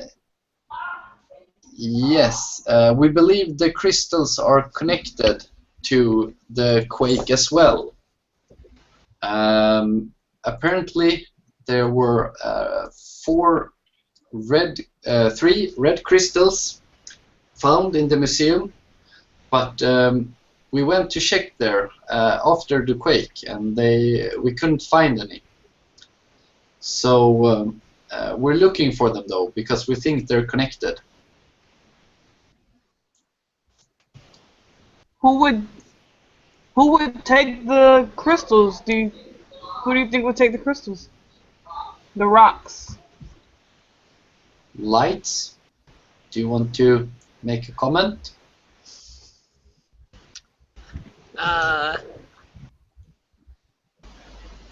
Yeah, I can reveal that I have. Show them the crystals that I have. Do you mean these crystals? Mommy, the spider said it's gone. We don't look for it. Hey!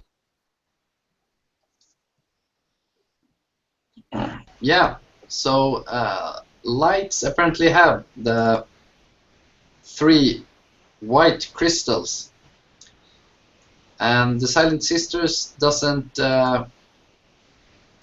can't really make sense of it because they thought they would be red, but they think they might be connected to your appearance in the cave.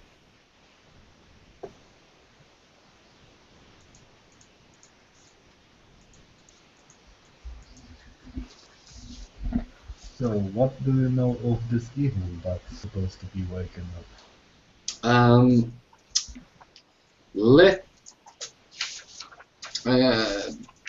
We think that, and I'm gonna take into account our current play time, and let's skip most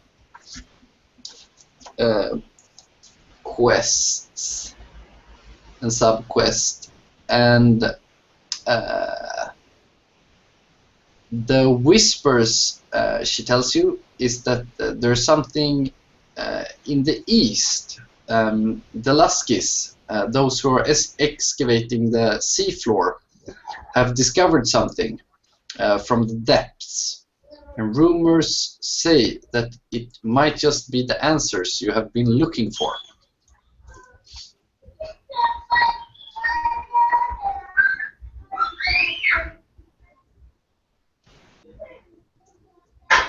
So she advises you to go east.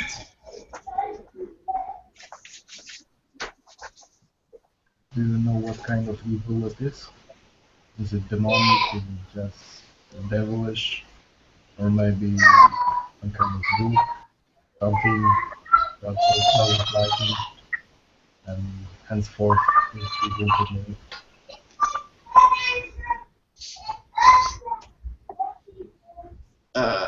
Could you repeat the question?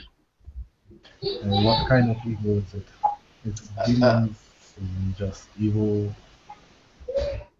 We have had a very peaceful life here, so we actually don't know what kind of evil it is. She reveals to you a map of this island here, and she says that we are currently under the capital in the center, and you came from far down south, and you're supposed to go east to the Luskis, because they might have more answers than we have currently.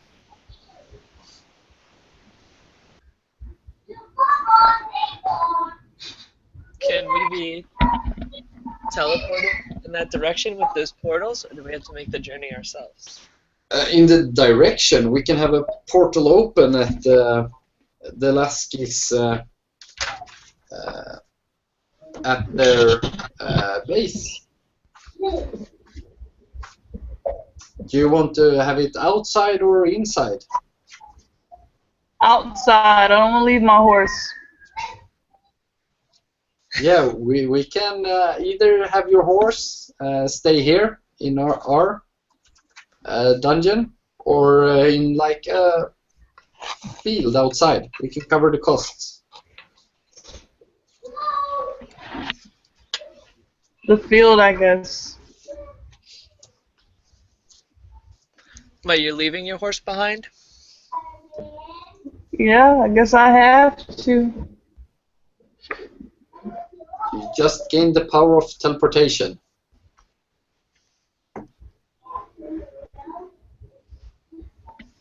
So let's. Did you want to? There is a wooden fortress at the end. At the end of the water line. Did you want to end up inside the fortress or outside the fortress? Outside? I think we should go outside. Check it out. Yeah. We don't want to get trapped inside. Okay. Yeah, I'm good with that. Yes. So she closes the portal that led out to the seedy parts of the docks and opens up a new one that opens up right outside a wooden fortress.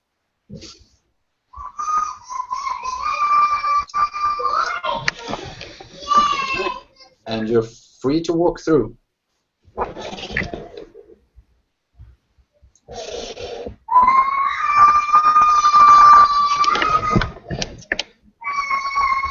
Yeah, seems like one. I say we just go for it.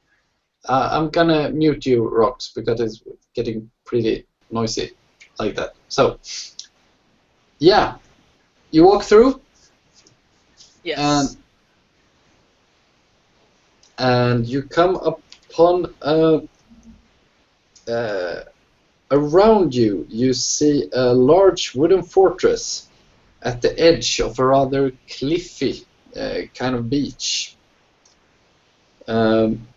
There's a big gate leading into the fortress, but it's closed at the moment. And from here you can see a few dwarfen types manning the fortress, patrolling the wall. And they're all clothed in light leather armor.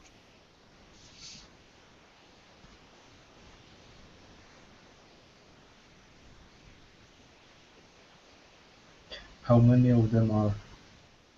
There seems to be, let's see, there seems to be 7 of them.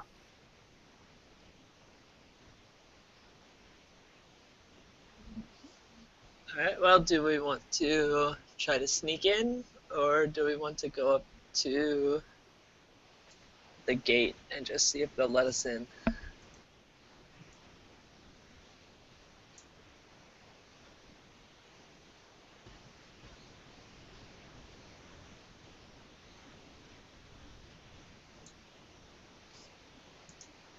We might try both.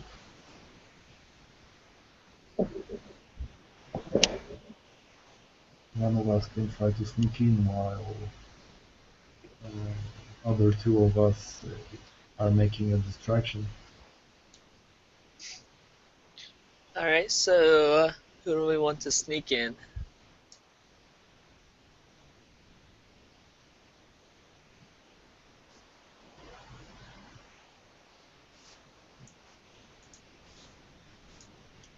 Zack, or like Lights, the untrained professional. Arxer, the humongous demon spider. Or Roxanne, the warrior.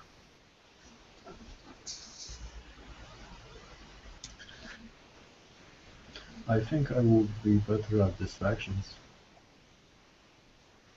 Just by size. Although I might trip on those dwarves. So, am I going to sneak in and attempt to let you guys in, or just look around and report back?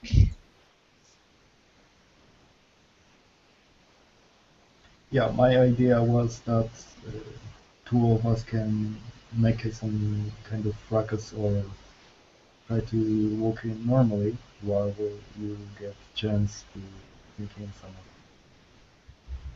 Are you sneaking into the fortress? Yeah, they We're decided. debating it. Yeah, if Darkser should create some kind of distraction since he's so big.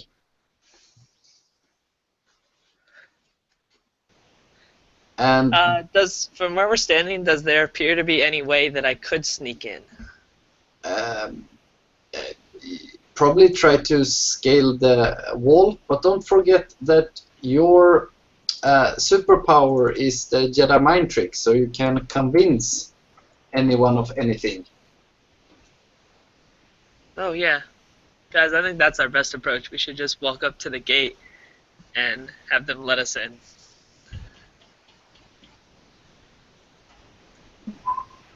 Definitely. Yeah, you can try. So, Lights, take the lead. All right, so I approach the gate and holler out a hello. And you see a dwarf who looks over the wall and says, "Yes, you have any business here?"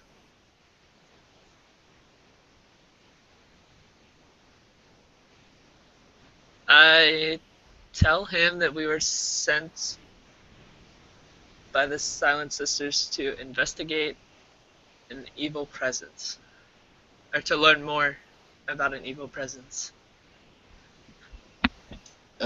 Yes, that doesn't sound like cash in going in our direction. Do you have anything to sell, or are you looking to buy?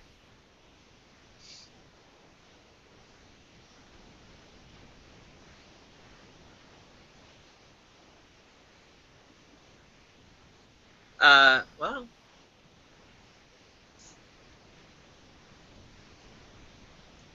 Are you gonna try to use your Jedi mind trick to make him let you in? first I just want to tell him that we're here to buy and see what his response is. Yes. What are you aiming to purchase, and what quantities are we talking?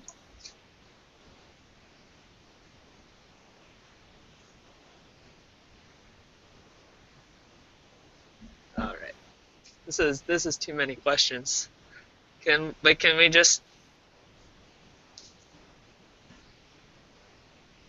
I guess just persuade him that he should let us in to trade. And he says, "What a wonderful idea. Let's open the gates." And the gates open up. All right. So we walk through the gates, and what do we see now? Is there anything new?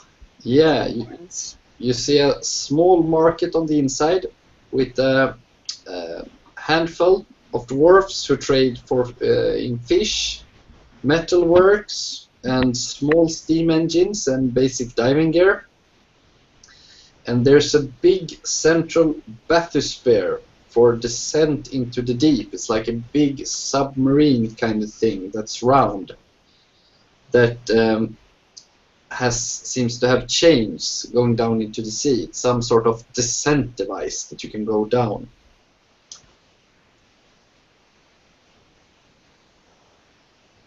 All right. Does anyone want to go to the market, purchase some diamond armor, or we can just, I guess, approach the bathysphere? I would definitely want some diamond armor. Sounds cool. All right. So we approach the market as a group. Yeah. So, Zach, you aim to buy or just convince your way to armor? I'm not doing the purchasing currently.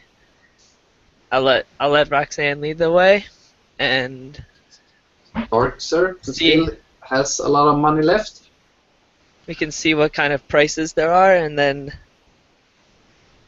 decide if we want to buy or coerce our way into items. That depends how much money I have left after buying this armor from Capital. Yeah, your big armor cost a lot, but you still have a lot of money left. How much is a lot? Depends on what you want to buy. It's not a crazy amount, so you can't buy anything you want, but you could probably buy the armors you're looking for. Yeah, I'm sticking with the armor that I got, and I look around this submarine. I watch if I can fit in. Yes, and you can fit in, and probably a few person more. It's 10 regular seats, and there's a big circle glass window, and there are 2 dwarfs who seem to be sitting and waiting inside for the next descent. So, what are you doing here? I ask around pretty much any random dwarf. And they say we're going down to the city. We're going to. We have been on leave up here, and we're going back to work. And what do you do down there?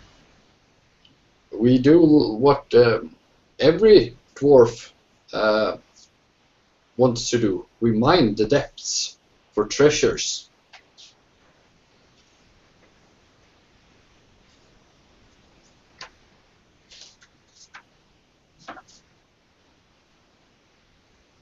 So, what treasures do you find?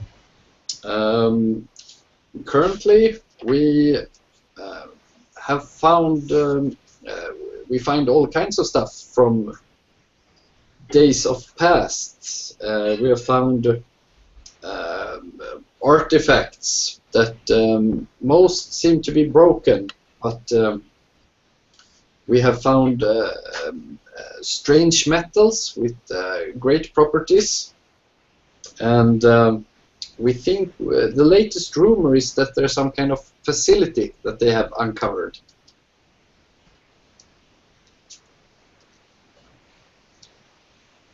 And what do you know of this facility? Just that it's top secret. It only seems to be the highest command center who's got all the details.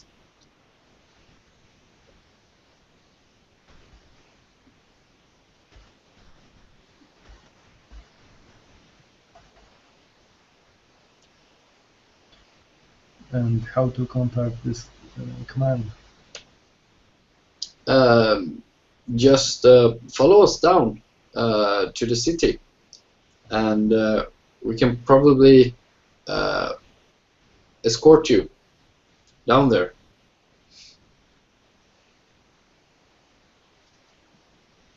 So, shall we go? I ask the others. I think that we should. Yeah, let's go. Yeah. So you jump into the bathysphere and wait for a while, but then you could hear a whistle going off, and there's a Laskis joining, and it's rather full now since Darkser takes up about half of the bathysphere.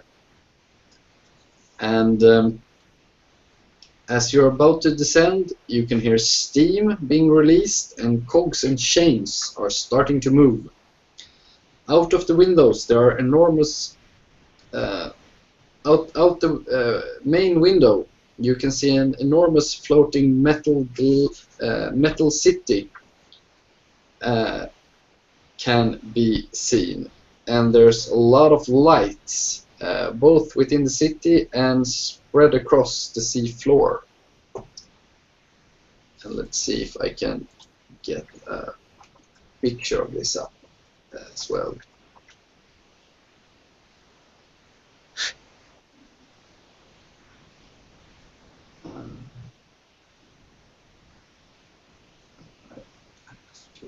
Take it like this. Yeah, so you're on your way going down, and there's a city spreading out.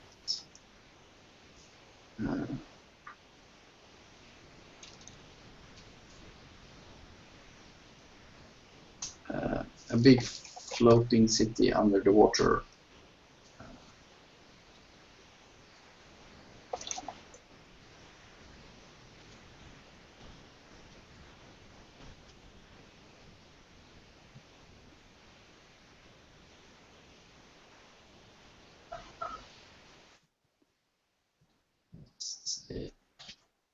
go. There we go.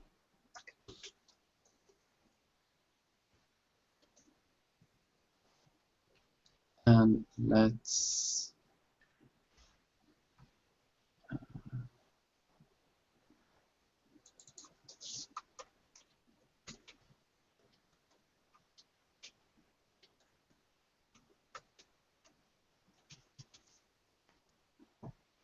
okay, let's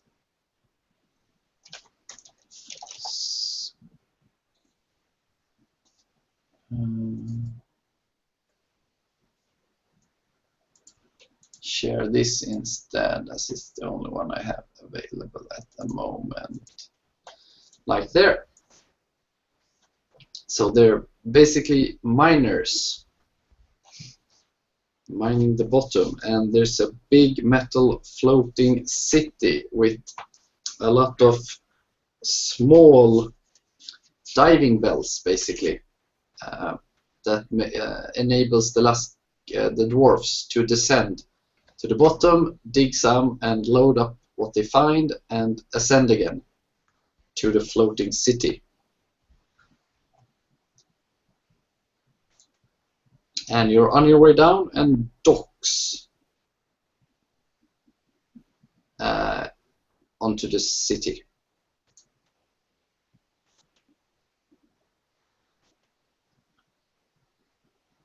So, lights.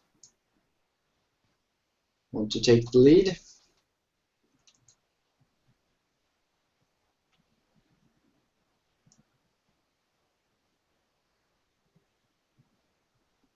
Or Dark, sir?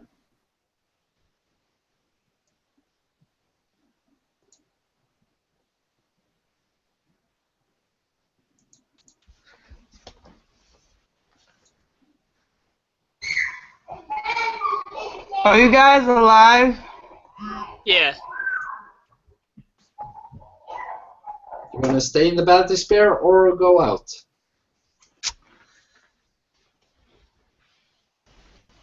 I guess we'll go out. Yeah. So, to cut a long story short, there is a rather big dwarf with a large grey beard who with a deep voice welcomes you. Come. We got word that you were arriving. I am Lord Ordef, chief in command of everything below the surface. Let me introduce myself and my team of commanders. We seem to need your help. So, word gets around pretty fast in this world. Yeah, we have a collaboration, if you call it, with the sisters. They help us move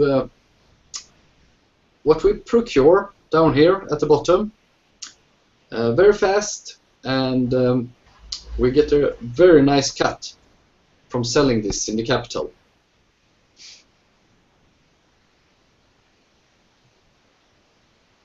So, what interesting thing did you sell last?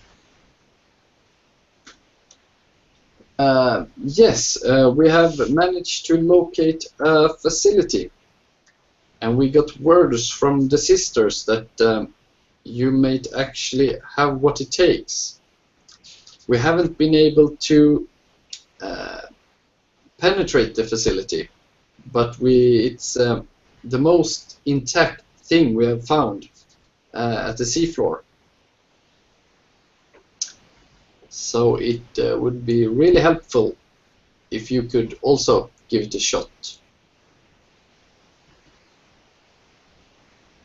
How do we get there?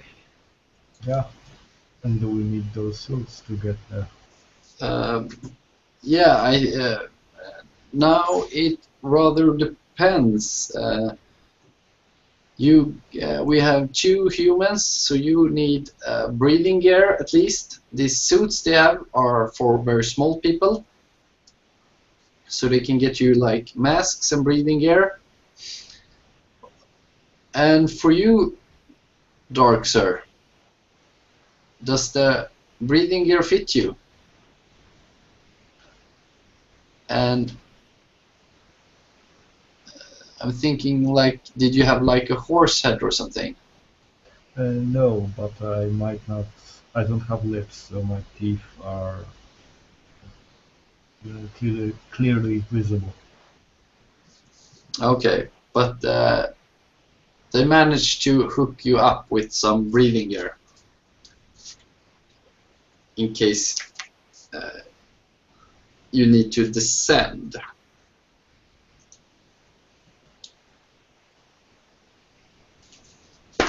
Okay. So, Lord Ordef, Curzon, we have located a ruin from what we believe is the first race. We even think we might have found the ruin, and we are currently at a standstill since we cannot gain access. We'll split all findings, and you'll get your fair 5% of all the riches we discover. We think this is quite the fair split, and he gets interrupted by a big earthquake that apparently shakes everything. The earthquake passes, and he seems a little bit shook up.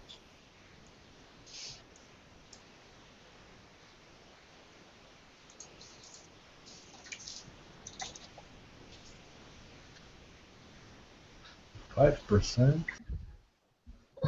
I ask him, where are these earthquakes coming from?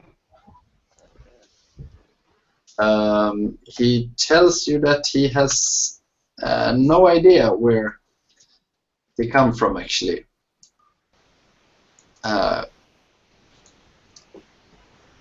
He doesn't have any tools to measure or deduce where the quake originates from. But this is the second one in 2 weeks, and it's pretty rare. I haven't experienced it ever before.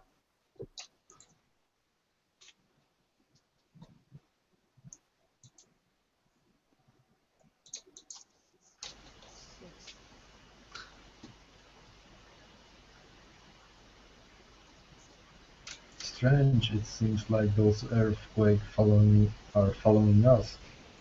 Do you really want to get us in there? Yeah, we think we have... it's the most intact building, so we're really hoping that the technology and the finds we do are well worth the price.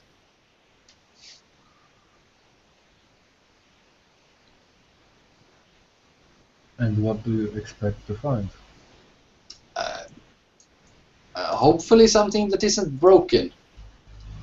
And maybe some clues about what this whole thing is about.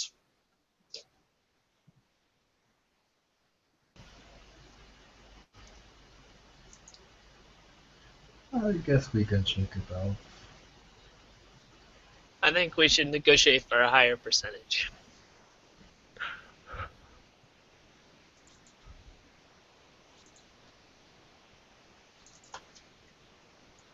Or we can just get our percentage ourselves.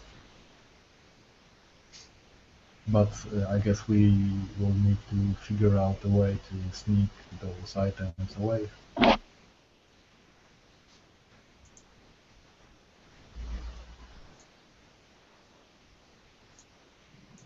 So here's an image of the underwater city and the diving bells that descend from it.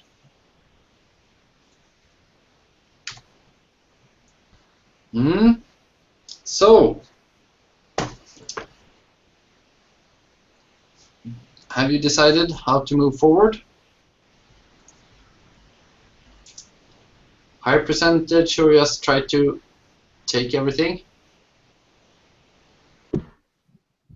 I say we can do the higher. We should do both. Let's see if we can get a higher percentage, and then let's go check it out. So, do you want to negotiate all three, or should one of you try it? I think we should all try and Oh, try go ahead. negotiate. Actually,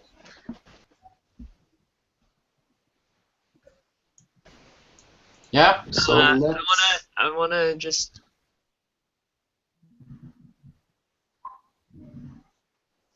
Yeah, I think if we all roll, and then we have a better chance of getting something higher. So let's do that. And we have a stunning success for rocks, a good success for lights, and a not so good result from dark, sir. So overall, that means you get a much higher percentage, and Rocks pulls out her negotiation skills and talks about all the effort you need to, and you're the actual ones who put your lives on the line, and that is at least worth 60%. And after some haggling, you get it up to 65. Ooh, that's much better. I think we're good to continue now.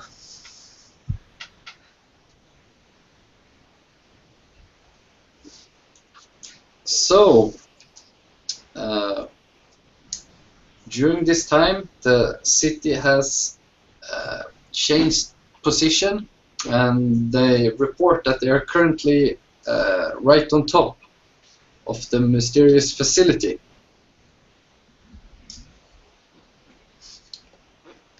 Alright, let's get in the little diving spheres and descend. Yeah. So you all gear up with breathing gear and make your way down. And it takes a while to descend. It's Shane's who connect to the diving bells,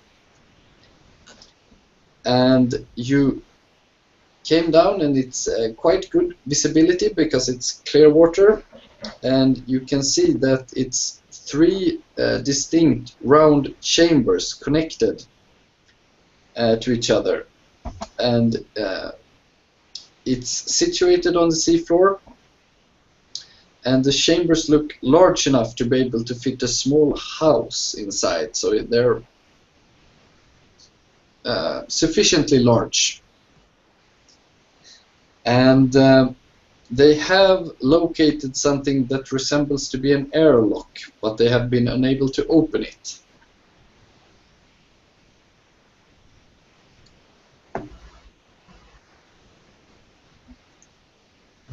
Are we outside in the water? Outside in the water, and you're close to the airlock. Airlock, what's that? It's like a door to the underwater facility. And they've tried to get in, but they haven't been successful? Yeah, it seems locked. How the door looks like? It's circular and doesn't seem to have any apparent handles or markings. I take out my sword and I just tap it with butt of my handle. See if anyone is in there. Yeah, just tap it or try to open the... Just tap it. Just tap it first. Yeah, tap it. It makes a metallic sound.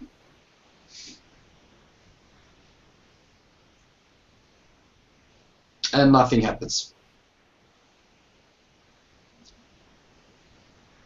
So I try to pry open with sword. if it's possible. Yes, so let's roll a die to see how it goes. And this is a difficult roll, so you will need 2 successes, or you guys can cooperate and try to get 2 successes between you.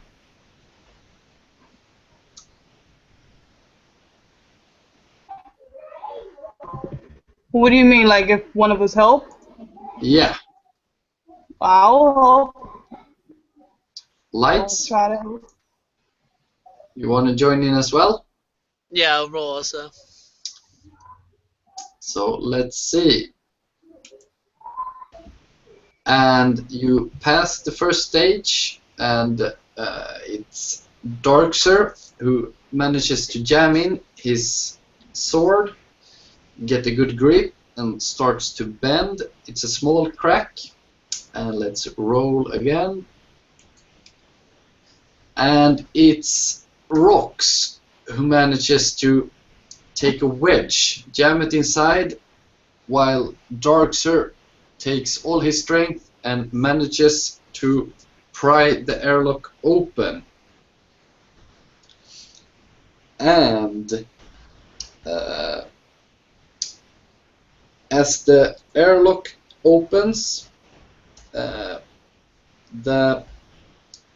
door that you pried open explodes towards you, and the air inside the chamber escapes violently.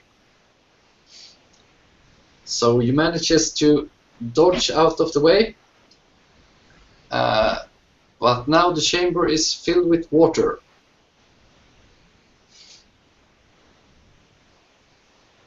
But you're able to enter. Can we close the door behind us? Yeah, that seems to work.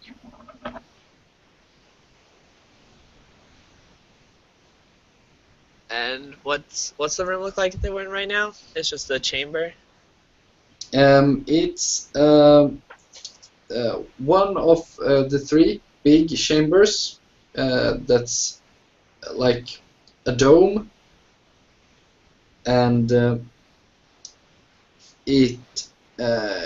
the chamber looks very sterile with blank surfaces, and since the water just entered, there isn't any algae or something, so it's very sterile and blank. Is there any buttons or controls?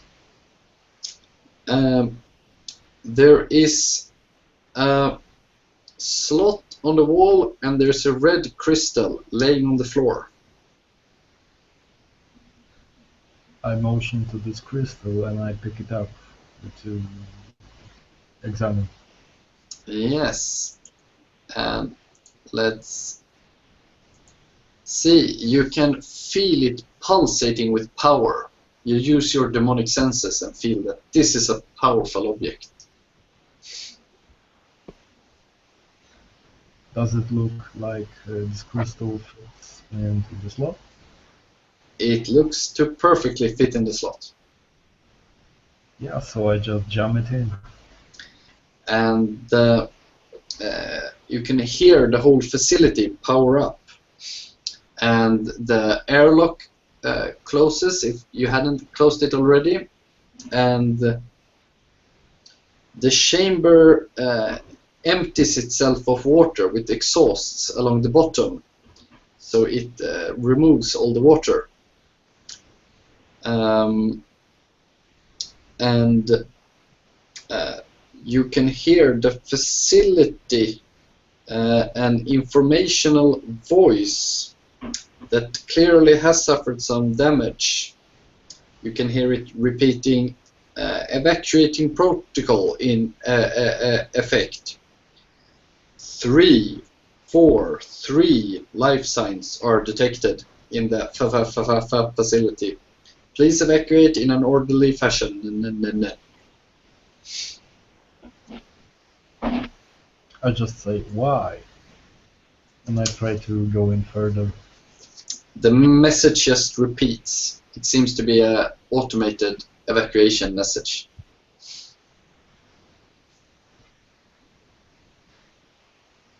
And there is a door leading to 2 other domes. Or 2 other chambers. Do we see anything else of interest in this chamber? It seems very sterile. I think we move on to the next chamber then. And in... Do you go left or right? Left. Left. Then you have a chamber with pods in it, quite large. All of you except Darkser could fit inside one of these pods. And all pods seems to be in an open state without anything lying inside them. And when you look around, there seems to be white crystals and sand lying on the floor of that room.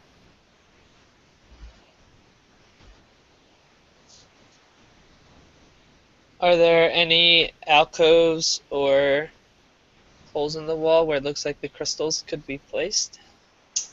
No, it looks very. It's like a perfect.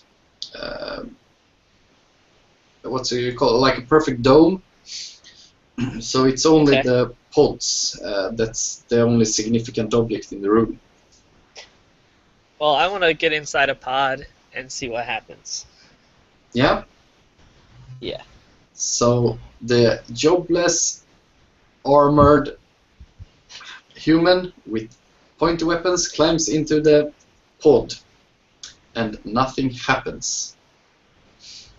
Is there a lid to close or anything that I could try? There is a lid to close. You can't budge it, but you can see there is a slot inside the lid that looks similar to a crystal. Can I take one of the crystals off the floor and put it into the slot? Yeah, you pick up the crystal, and it's a white crystal, and you try to put it into the slot, but nothing happens. Alright, can I just throw that crystal away and then take one of the crystals, the white crystals, out of the knapsack? Yeah. And put that in and see if anything happens? Same reaction, sadly. Well, this pod is completely worthless. I guess we should move to the other room. Or is there any other doors from this room? Or is there only option to go back? Can I try the pod? Yeah, sure. Let me try the pod. Give me the crystal. Yeah, Rox climbs into a pod, and you can see the same slot for a crystal-like object. Yep. I put the crystal in. You put a white crystal from the floor in.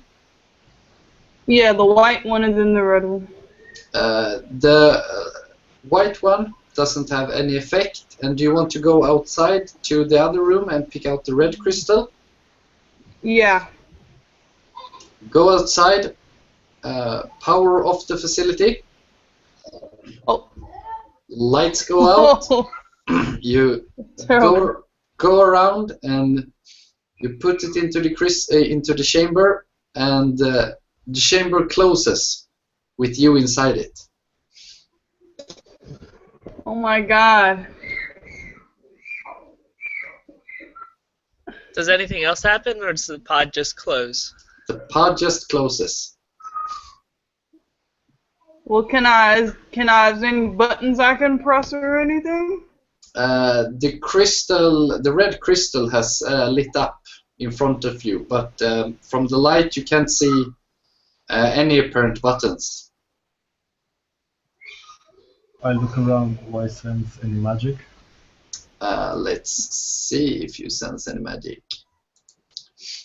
You can sense from the crystal, you sensed an immense power before, and you sense it again from within the pod. So there's something of great power inside the pod. Like the crystal is probably powering it.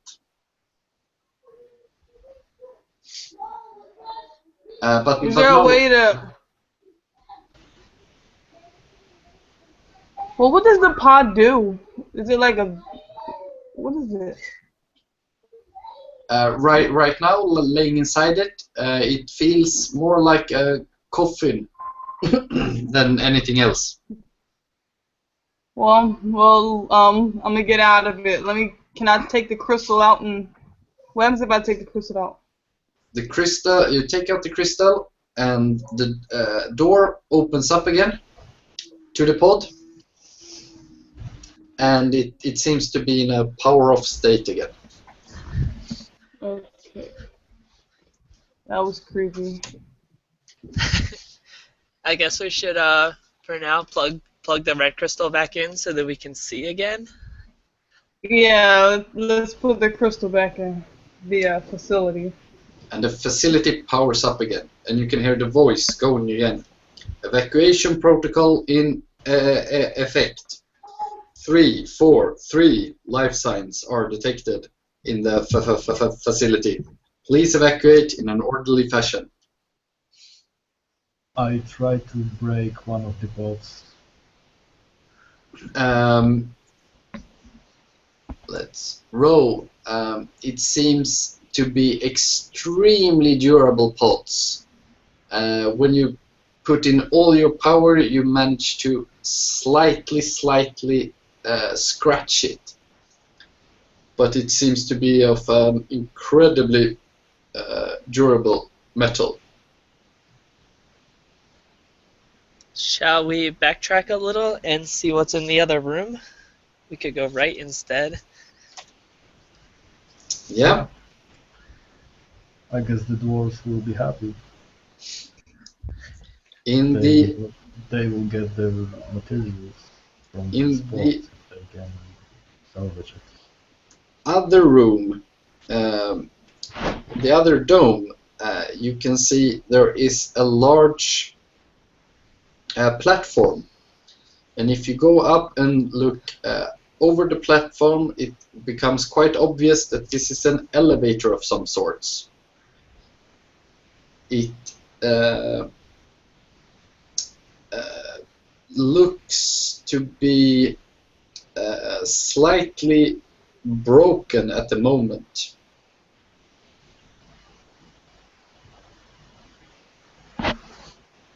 Can we see a way to fix it? What appears to be broken about it? There seems to be a control panel that it looks like it tries to boot up but fails.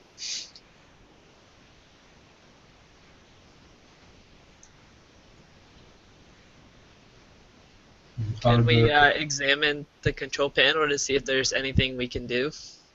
Yes, so now comes the magic of this game. The jobless human rolls a die, and you get a 5, and you find 2 cables, and apparently you're like, hey, I wonder if I should connect these 2. And you power up the panel. Alright, so is the elevator in working order now? The elevator seems to be in working order. Is there anything else in the room besides the elevator and the control panel? No, it seems to be the only objects here. And if you look down, it seems to be a long way down. I asked the group if they want to get on the elevator and travel down. Are you sure this just won't fall and kill us? It seems that you have knack for this, for figuring out this place. I have no idea what's going to happen, but there's nowhere else to go, so we have to go down. I guess. Or we could retreat with our tails between our legs and tell them that we failed. And they can go back to being simple folk. Yeah. I mean, come on. Me working the fields. And I step into the elevator. Step into the elevator. I follow him onto the elevator. And Rox as well, I guess. So, yeah, you press the button and it starts to descend. And it goes quite a bit down, and it seems to stop right above some kind of it looks like a door mechanism, some kind of blast door, but you have landed at a second floor. It seems to have the same layout as the one above, so there seems to be two domes or two chambers you can move into. Can we see anything about either of the chambers? There seems to be there's metal doors, so they need to be opened to make an assessment about the rooms. Alright, can we open the doors to both the chambers? Yeah. Right or left?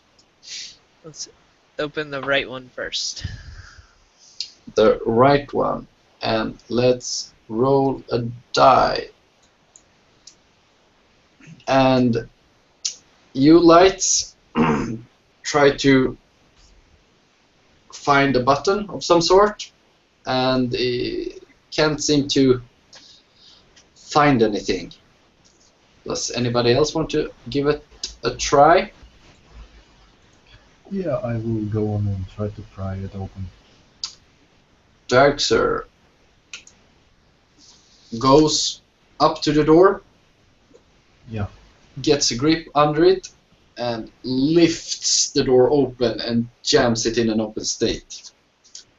And what you all activate, if you haven't already, your like helmet flashlights. Darkser doesn't have to because he has some kind of night vision. But what you can see inside the room is it's a chamber just like the other ones, but there are it's a slot in a pedestal in the middle of the room, and on the wall there is a big transparent area that shows 10 white, 1 pink and 3 red crystals sitting within the wall.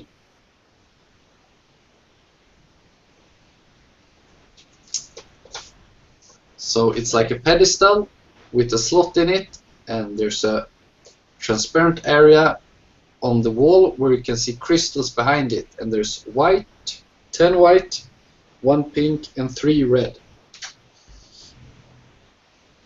These are actual crystals, like behind a barrier? Yeah. Okay. I go to this barrier, and can I sense anything about these crystals? Especially the red ones and pink one? Yes, and you can sense that the red ones are of extreme power, the pink one of not so much power, and the white one you don't sense anything at all from. Can we retrieve the crystals through the barrier? It seems like an impenetrable barrier.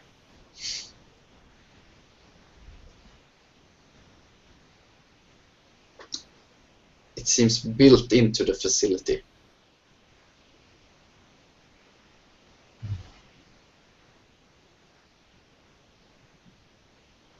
Do we want to go?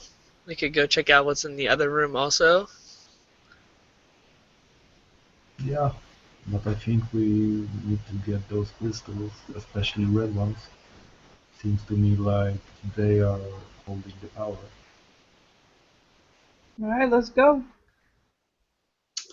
You go to the other door, and let's have Rocks try to open the door. And Okay. you actually roll a 6, so you go up to the door, and you manage to find a button. You say, "Hey, it was just the panel." Open up the panel, press, and the door opens. And inside you see a room with some kind of elevated area, sort of like a stage of some sort. And there's a central pedestal with another slot in it.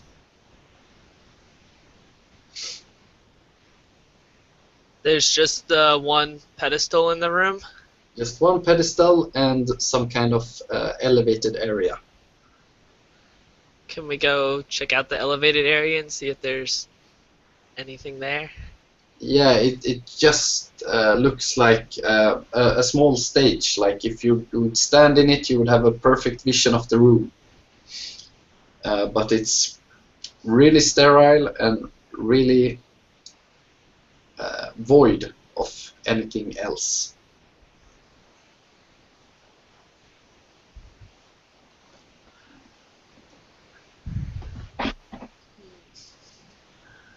So I guess we need those crystals.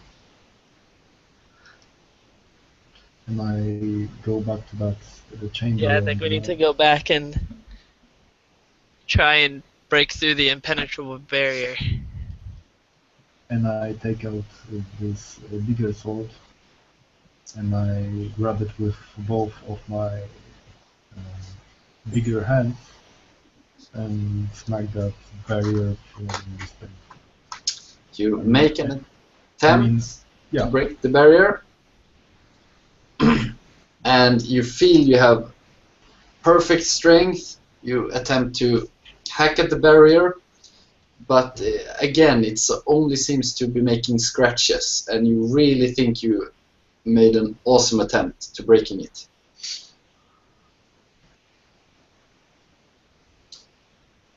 You even took some,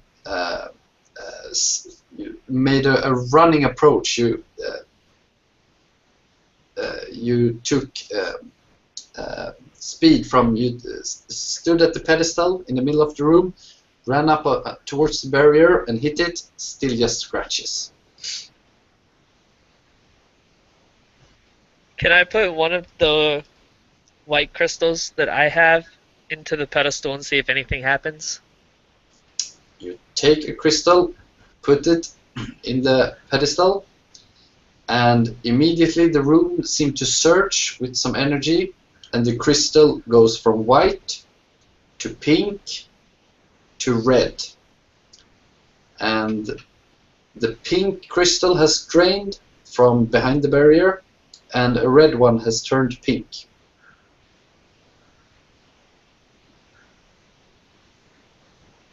So you now have a red crystal lying in the pedestal, and there's 2 red crystals behind the barrier and 1 pink. And the pink crystal there before just disappeared? It didn't turn white, it just disappeared? It turned white. Oh, okay. Well, I think we should charge the other 2 white crystals we have also. Yeah, charge them up, lights. So I take the other 2 white crystals out of my knapsack.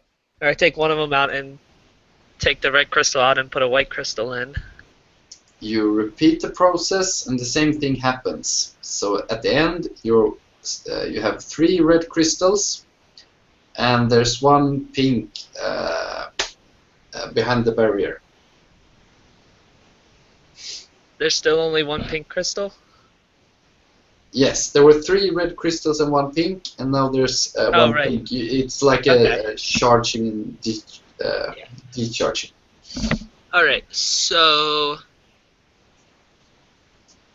I guess now we go into the other room and put a crystal into the pedestal and see what happens there. And there you go into the other room and put a red crystal in the pedestal, and you have a hologram appearing. Cool. And the hologram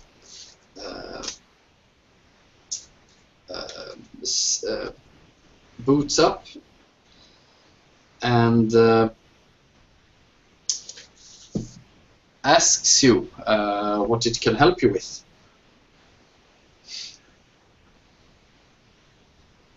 I ask the hologram who it is. It tells you it's the remnant of an old race, like a memory that was stored before the Great Collapse. And it was tasked with protecting this planet from the voider who sleeps within, and to stop it from waking up. I ask if what's the name of the thing? The thing inside the planet, Yeah. the voider. I ask if the voider is waking up, and that's what's causing the earthquakes. Yes, the hologram confirms. I ask him how we can stop the voider. The hologram explains that the previous race tried 3 different approaches. One of them was time experiments. It's on a neighboring island. It didn't work out. On the island you're currently on, it tried with biological experiments to try to breed up magical abilities. It also didn't pan out before this race collapsed. And the last island had terraforming, large planetary scale reactions, and it showed the most promise, but mainly as a destructive force. But that was established as a last resort, that the planetary scale's reaction could probably be activated to implode the planet in upon itself.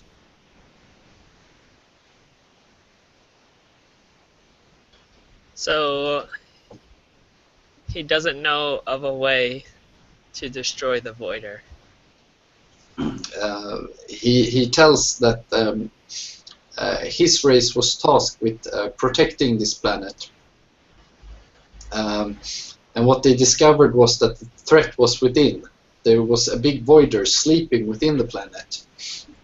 And they tried to approach it, but it created earthquakes enough that their race fell apart. And that's why they have the blast doors, because if you continue down you get to the labs where you can approach the voider. But it didn't fare well for them. But the choice is up to you. Does he know if the voider has any weaknesses we could exploit? Not to his knowledge. The voider seems like an ancient creature who just lives to devour planets.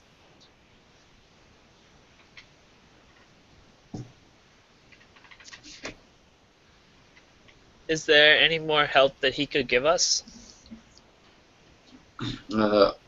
Only that they have tried to confront the Voider, and it didn't end well for them.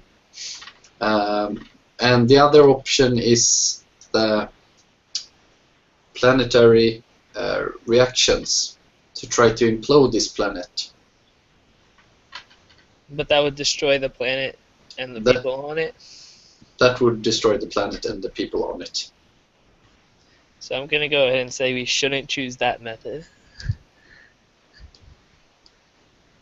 So our only option is to go down and try and face the Voider.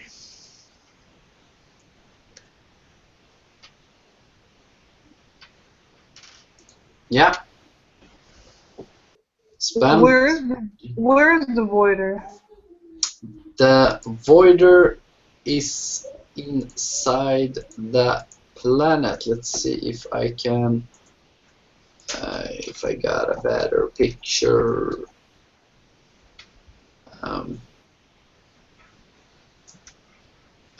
This is.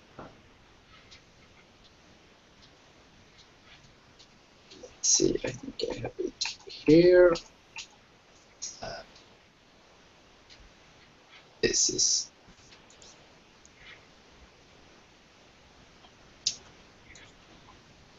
The. See if I can zoom out. The Voider is an ancient creature who roamed the universe and created black holes that devoured planets. And apparently the ancient race didn't manage to wipe every Voider out, and there's one sleeping. And after millennia, a planet had formed around this sleeping Voider, and now it's about to wake up. The Voider is like a big bad energy octopus type creature. So it's very large and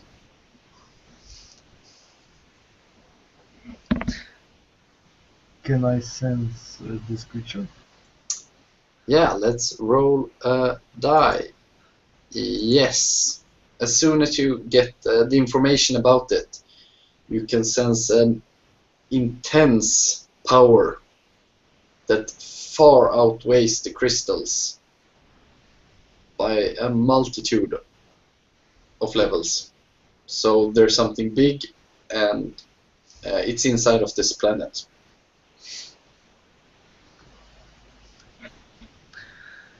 And there's a lab below us that we can journey to. Yes.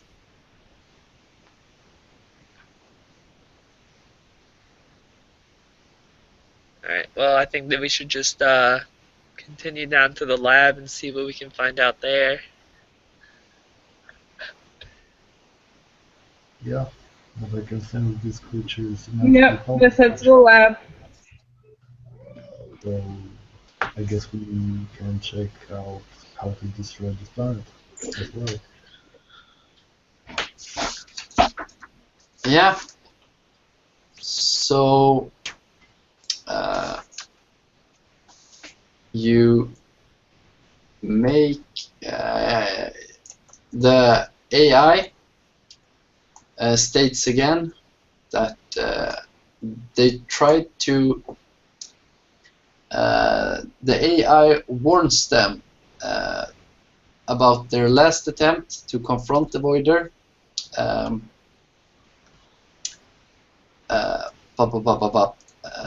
Ended badly, and if you go down, the AI will close the blast doors behind you,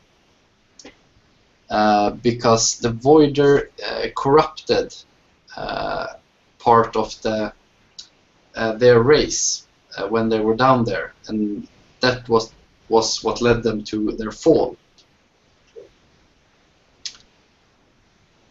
So should you go down, you better defeat him, because there will not be any coming back from it. Well, I'm ready to go. I don't have anything left behind to worry about.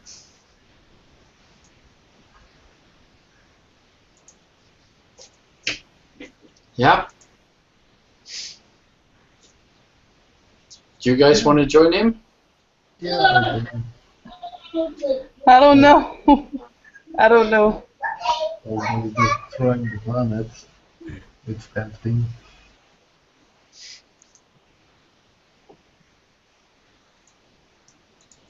Yeah. So let's try to descend.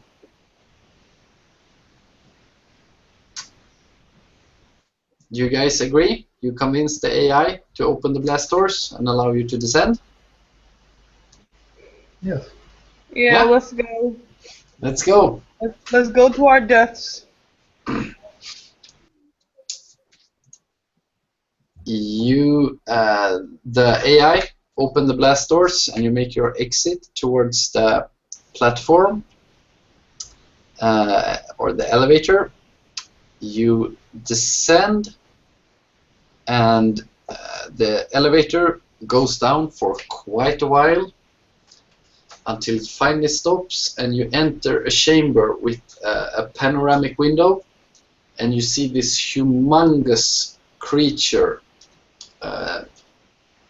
laying inside the planet, and there seems to be a transparent fluid that it lies in, and it's a big black octopus-like or like a not a manatee, like a jellyfish, a big black jellyfish, and you can see it laying there quite still, but not dead. It's still active.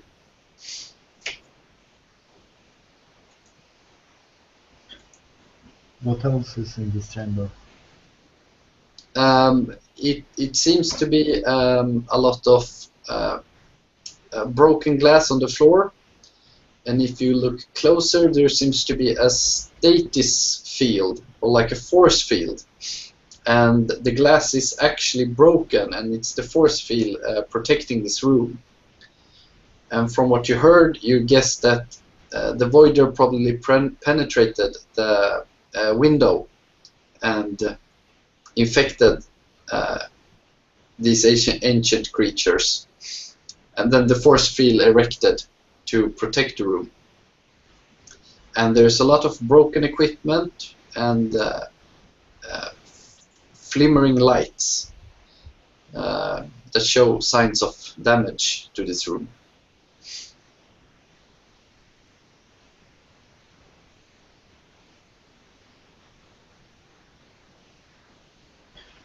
Is there any place in this equipment that might fit those crystals? There doesn't seem to be any chambers or slots for crystals down here.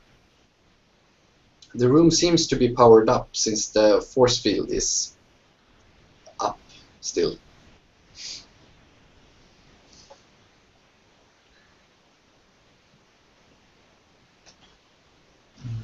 Can I tap with my sword on this force field?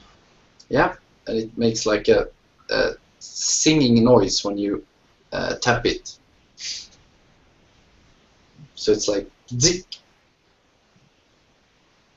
Any reaction from the voider? None. It lays there.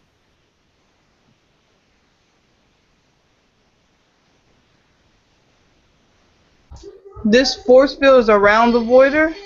It's on the glass barrier on the panoramic window. Any other exits except this one? This is it's one chamber and one big panoramic window and a room with some broken stuff in it, broken glass.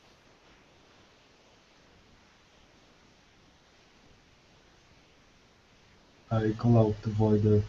Hey, are you there? You can you roll on sensing it, and you actually feel something reaching back to you, but you can't quite make it out. Are you guys gonna try to roll together to try to communicate with it? Yes. So it's again pretty hard. Are you gonna try to make some sort of concise type of? Are you gonna try to listen to it or try to communicate something to it? I guess we should try to listen to it first. Yeah. I agree. So you get a success and get to continue and roll again, and you can all feel a response. It feels like it's emanating within you, but it comes from the voider, and it's one thought that gets transferred, and it's the word balance.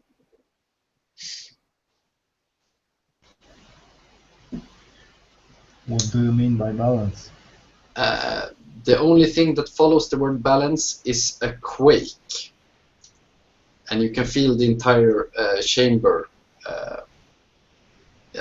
being put under stress.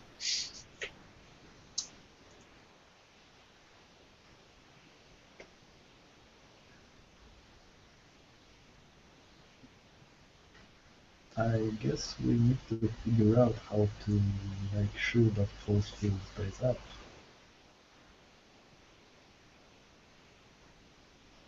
We need to do what?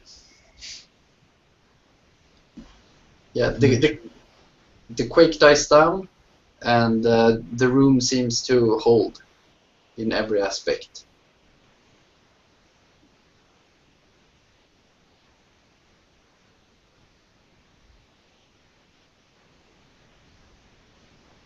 Or we can try to wake it up. Or we could just surprise attack it and see if that works. I'm an untrained, I want to try to jobless sneak up on him. human, so I think we have a pretty good chance of success. Yeah, but we need to get past the force field. And then there's like, you're guessing it's probably a few kilometers of white fluid until this humongous creature that's several miles across. It's like the biggest. No, I dropped the word. It's not a starfish and it's not a manatee. It's like octopus type of creature. It's of a planetary scale, still within the planets, so it's really big.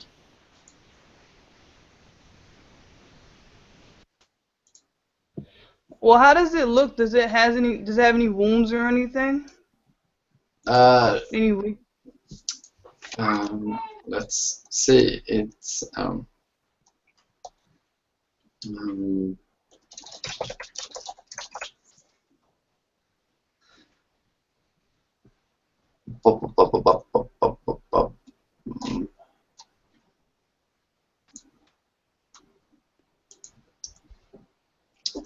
it seems to be from you can tell it seems like healthy. Doesn't seem to have any damage of some sort, but it doesn't seem to have any prominent features. It seems like a big big black blob with arms extending from it. But we still have the force field between us and it, right? Yeah, Field. No, you're inside the small room, the small chamber, and the big panoramic window, and the force field is protecting you from the big whitish, transparent fluid that the creature is lying in. How deep is the fluid? The fluid seems to be the center of the planet. So your best guess is that the creature is the center of the planet. And the planet has probably formed around the creature rather than the other way around.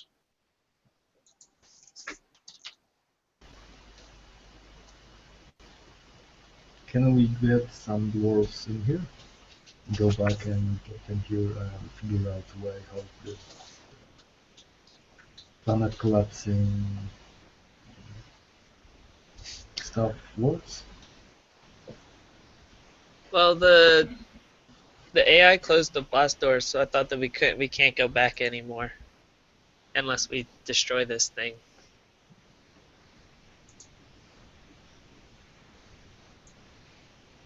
Are there any controls about that might seem to control this force field? No, but you can probably try to find it. This is like inspirational pictures for like the Voider. So it's mostly like a humongously big jellyfish that's black. But looking for controls for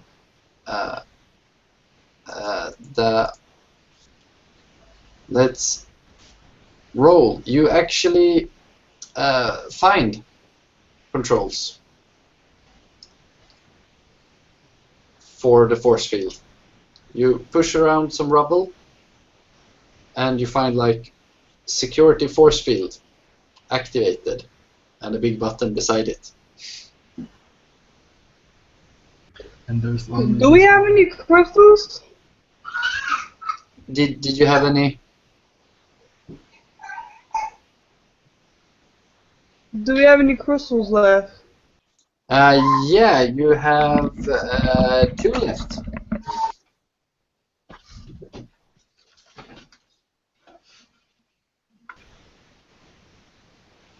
Can we somehow use those crystals to enforce this force field and make it shrink? Yeah, Like if you want. squeeze this jellyfish and kill it this way? The jellyfish is several miles apart, and the panoramic window is just a few meters. Oh, you mean if you like activate it and deactivate the force field and squish the whole jellyfish through this little area? If this force field is around this whole planet inside of just this area? You know what? This is such a crazy awesome idea that I will allow it. What are you gonna do with yourselves if you deactivate the force field? It's gonna be tons and tons of transparent fluid that's gonna come crushing and rushing towards you. I don't exactly want to disable the force field. Oh, do you just want to make like a small hole? No, I'm thinking if this force field is all around this creature, or just it stays just instead of window. Ah, okay. So move the force field to the creature. Yeah, make it around it. What the hell? Let's roll the dice. Do you want to cooperate? Yes. For this? All 3 of you? Yeah? Okay. 3 successes in a row, because this is extremely difficult. You want to like take the red crystals, hack them into the system to enhance the force field, and force field the creature inside. Yeah. Let's do this. 1 success. Second roll. And let's just take that. It's the jobless human who likes, hey, I got crystals in my backpack. Let's add those for power. And you start to jack them up. Second roll. Oh no. Can Oh, I no. use that my lucky ability? Yes, yeah, you have your lucky ability. And you have 10 rolls. You haven't used any.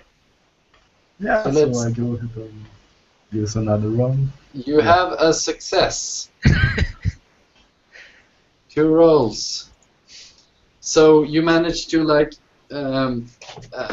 you take the crystals, you jam them into like crate slots in this very ancient and not very familiar architecture.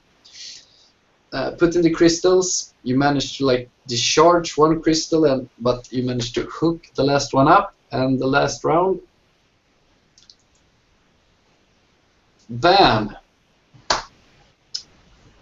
A very lucky Darkser, and it ends with actually rocks, probably. But you guys, I think you need to press the activate button as well, and activates the force field.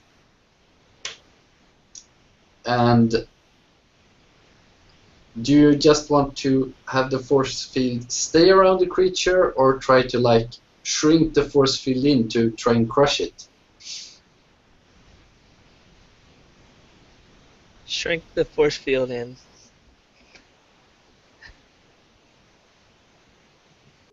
No, I don't want to do that. What do you think, dogs are? How much power this force field takes to stay up? Right now, you seem to have a crystal powering it, so from let's say you talked a little bit about the AI, and it seems like a crystal could hold a force field for about a millennia at least, like 1,000 years. You said the creature had more power than the crystals. Well, that's what he sensed. Yeah, the creature was very, very powerful.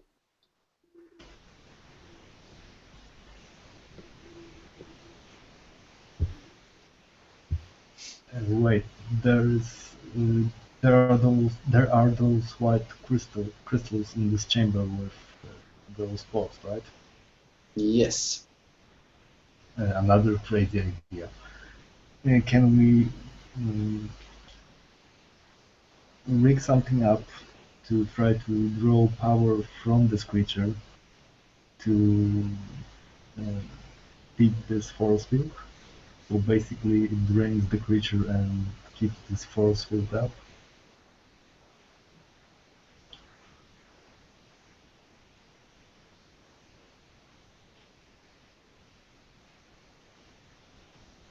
Yeah, you want to try that? Try to absorb energy from the creature and contain it with its own energy.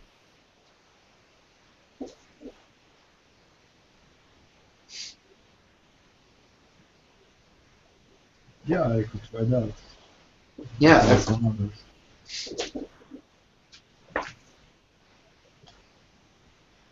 What do you other guys think? I think Yeah. that sounds like a good solution. Yeah, let's give it a shot. Let's do it. Another extremely difficult roll. So, Darkser, you probably want to try to use some of your demonic insight into channeling energy. So you maybe start like contacting the demon world, probably, and set up some sort of energy transfer. And Zach, the jobless human, wonders what type of work you should get into to eventually get as cool as awesome as Darkser is. What career path did he choose? and we roll. And How many rerolls do I have? you still have 7. You haven't used any. You used 3 last time. So let's use another one. Re-roll, and you have it. So the first line, and you manage to summon ancient creatures, and you feel their energy coming up, and you manage to lock onto the creature, and you have the crystals lined up, and you can see if you can try to channel it into them. And let's see, let's do another roll. And it's Zack, the lights, the human who like finally said, yeah, I think this demonic thing, that's the line of work, you know, like demon hunter, being a demon. You managed to go up to the crystals and feel the connection, probably possessed by one of the creatures coming up from Darkseid's connection, and you managed to connect the crystals. And the last roll to reinforce the force field with its own energy. And you do it. It's Darkseid and Rocks together, who like managed to get together, reignite the force field with tremendous amount of power, and the force field grows from like being a thin force field to being a big force wall that gets so thick you can't see through it anymore. It's like a big white sphere around the Voider.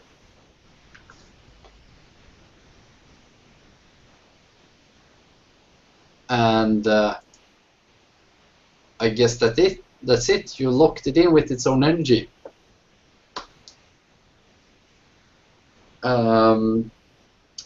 You can hear the blast doors open up, and the AI enabling your escape, it has sensed your way to success. I played this adventure 6 times, and this is the first one anyone has attempted this. Very impressive. Most actually blow the planet up. Well, didn't die. Yeah, you actually survived. No, the Voider didn't die. Yeah, you both kept the Voider alive and yourselves. How long is it going to take it to starve to death? Does it starve to death? The Voiders actually don't eat. So they're just like a natural force of the universe. Oh. So it's just going to keep on laying there. Until somebody releases it. Yeah. That's up for the sequel. So what you just played now, and we're going to end it right on time, is the first chapter, and you played the last chapter. And like the other 7 chapters in the middle is most about getting to know other inhabitants of the lands, making the choice even more difficult, especially to blow up the planet. But you didn't choose that, so I'm very glad you didn't. But that's basically the adventure. Nice. I've got my own pet Voider. Now I just need to figure out a way to tap it into myself. I've got unlimited Duracell battery. Yeah. I'm still poor and jobless though. We found no treasure, so our 65% cut of the treasure is still nothing. Yeah, but you got a demon possession, so you got your job if you want to go demon or demon hunter.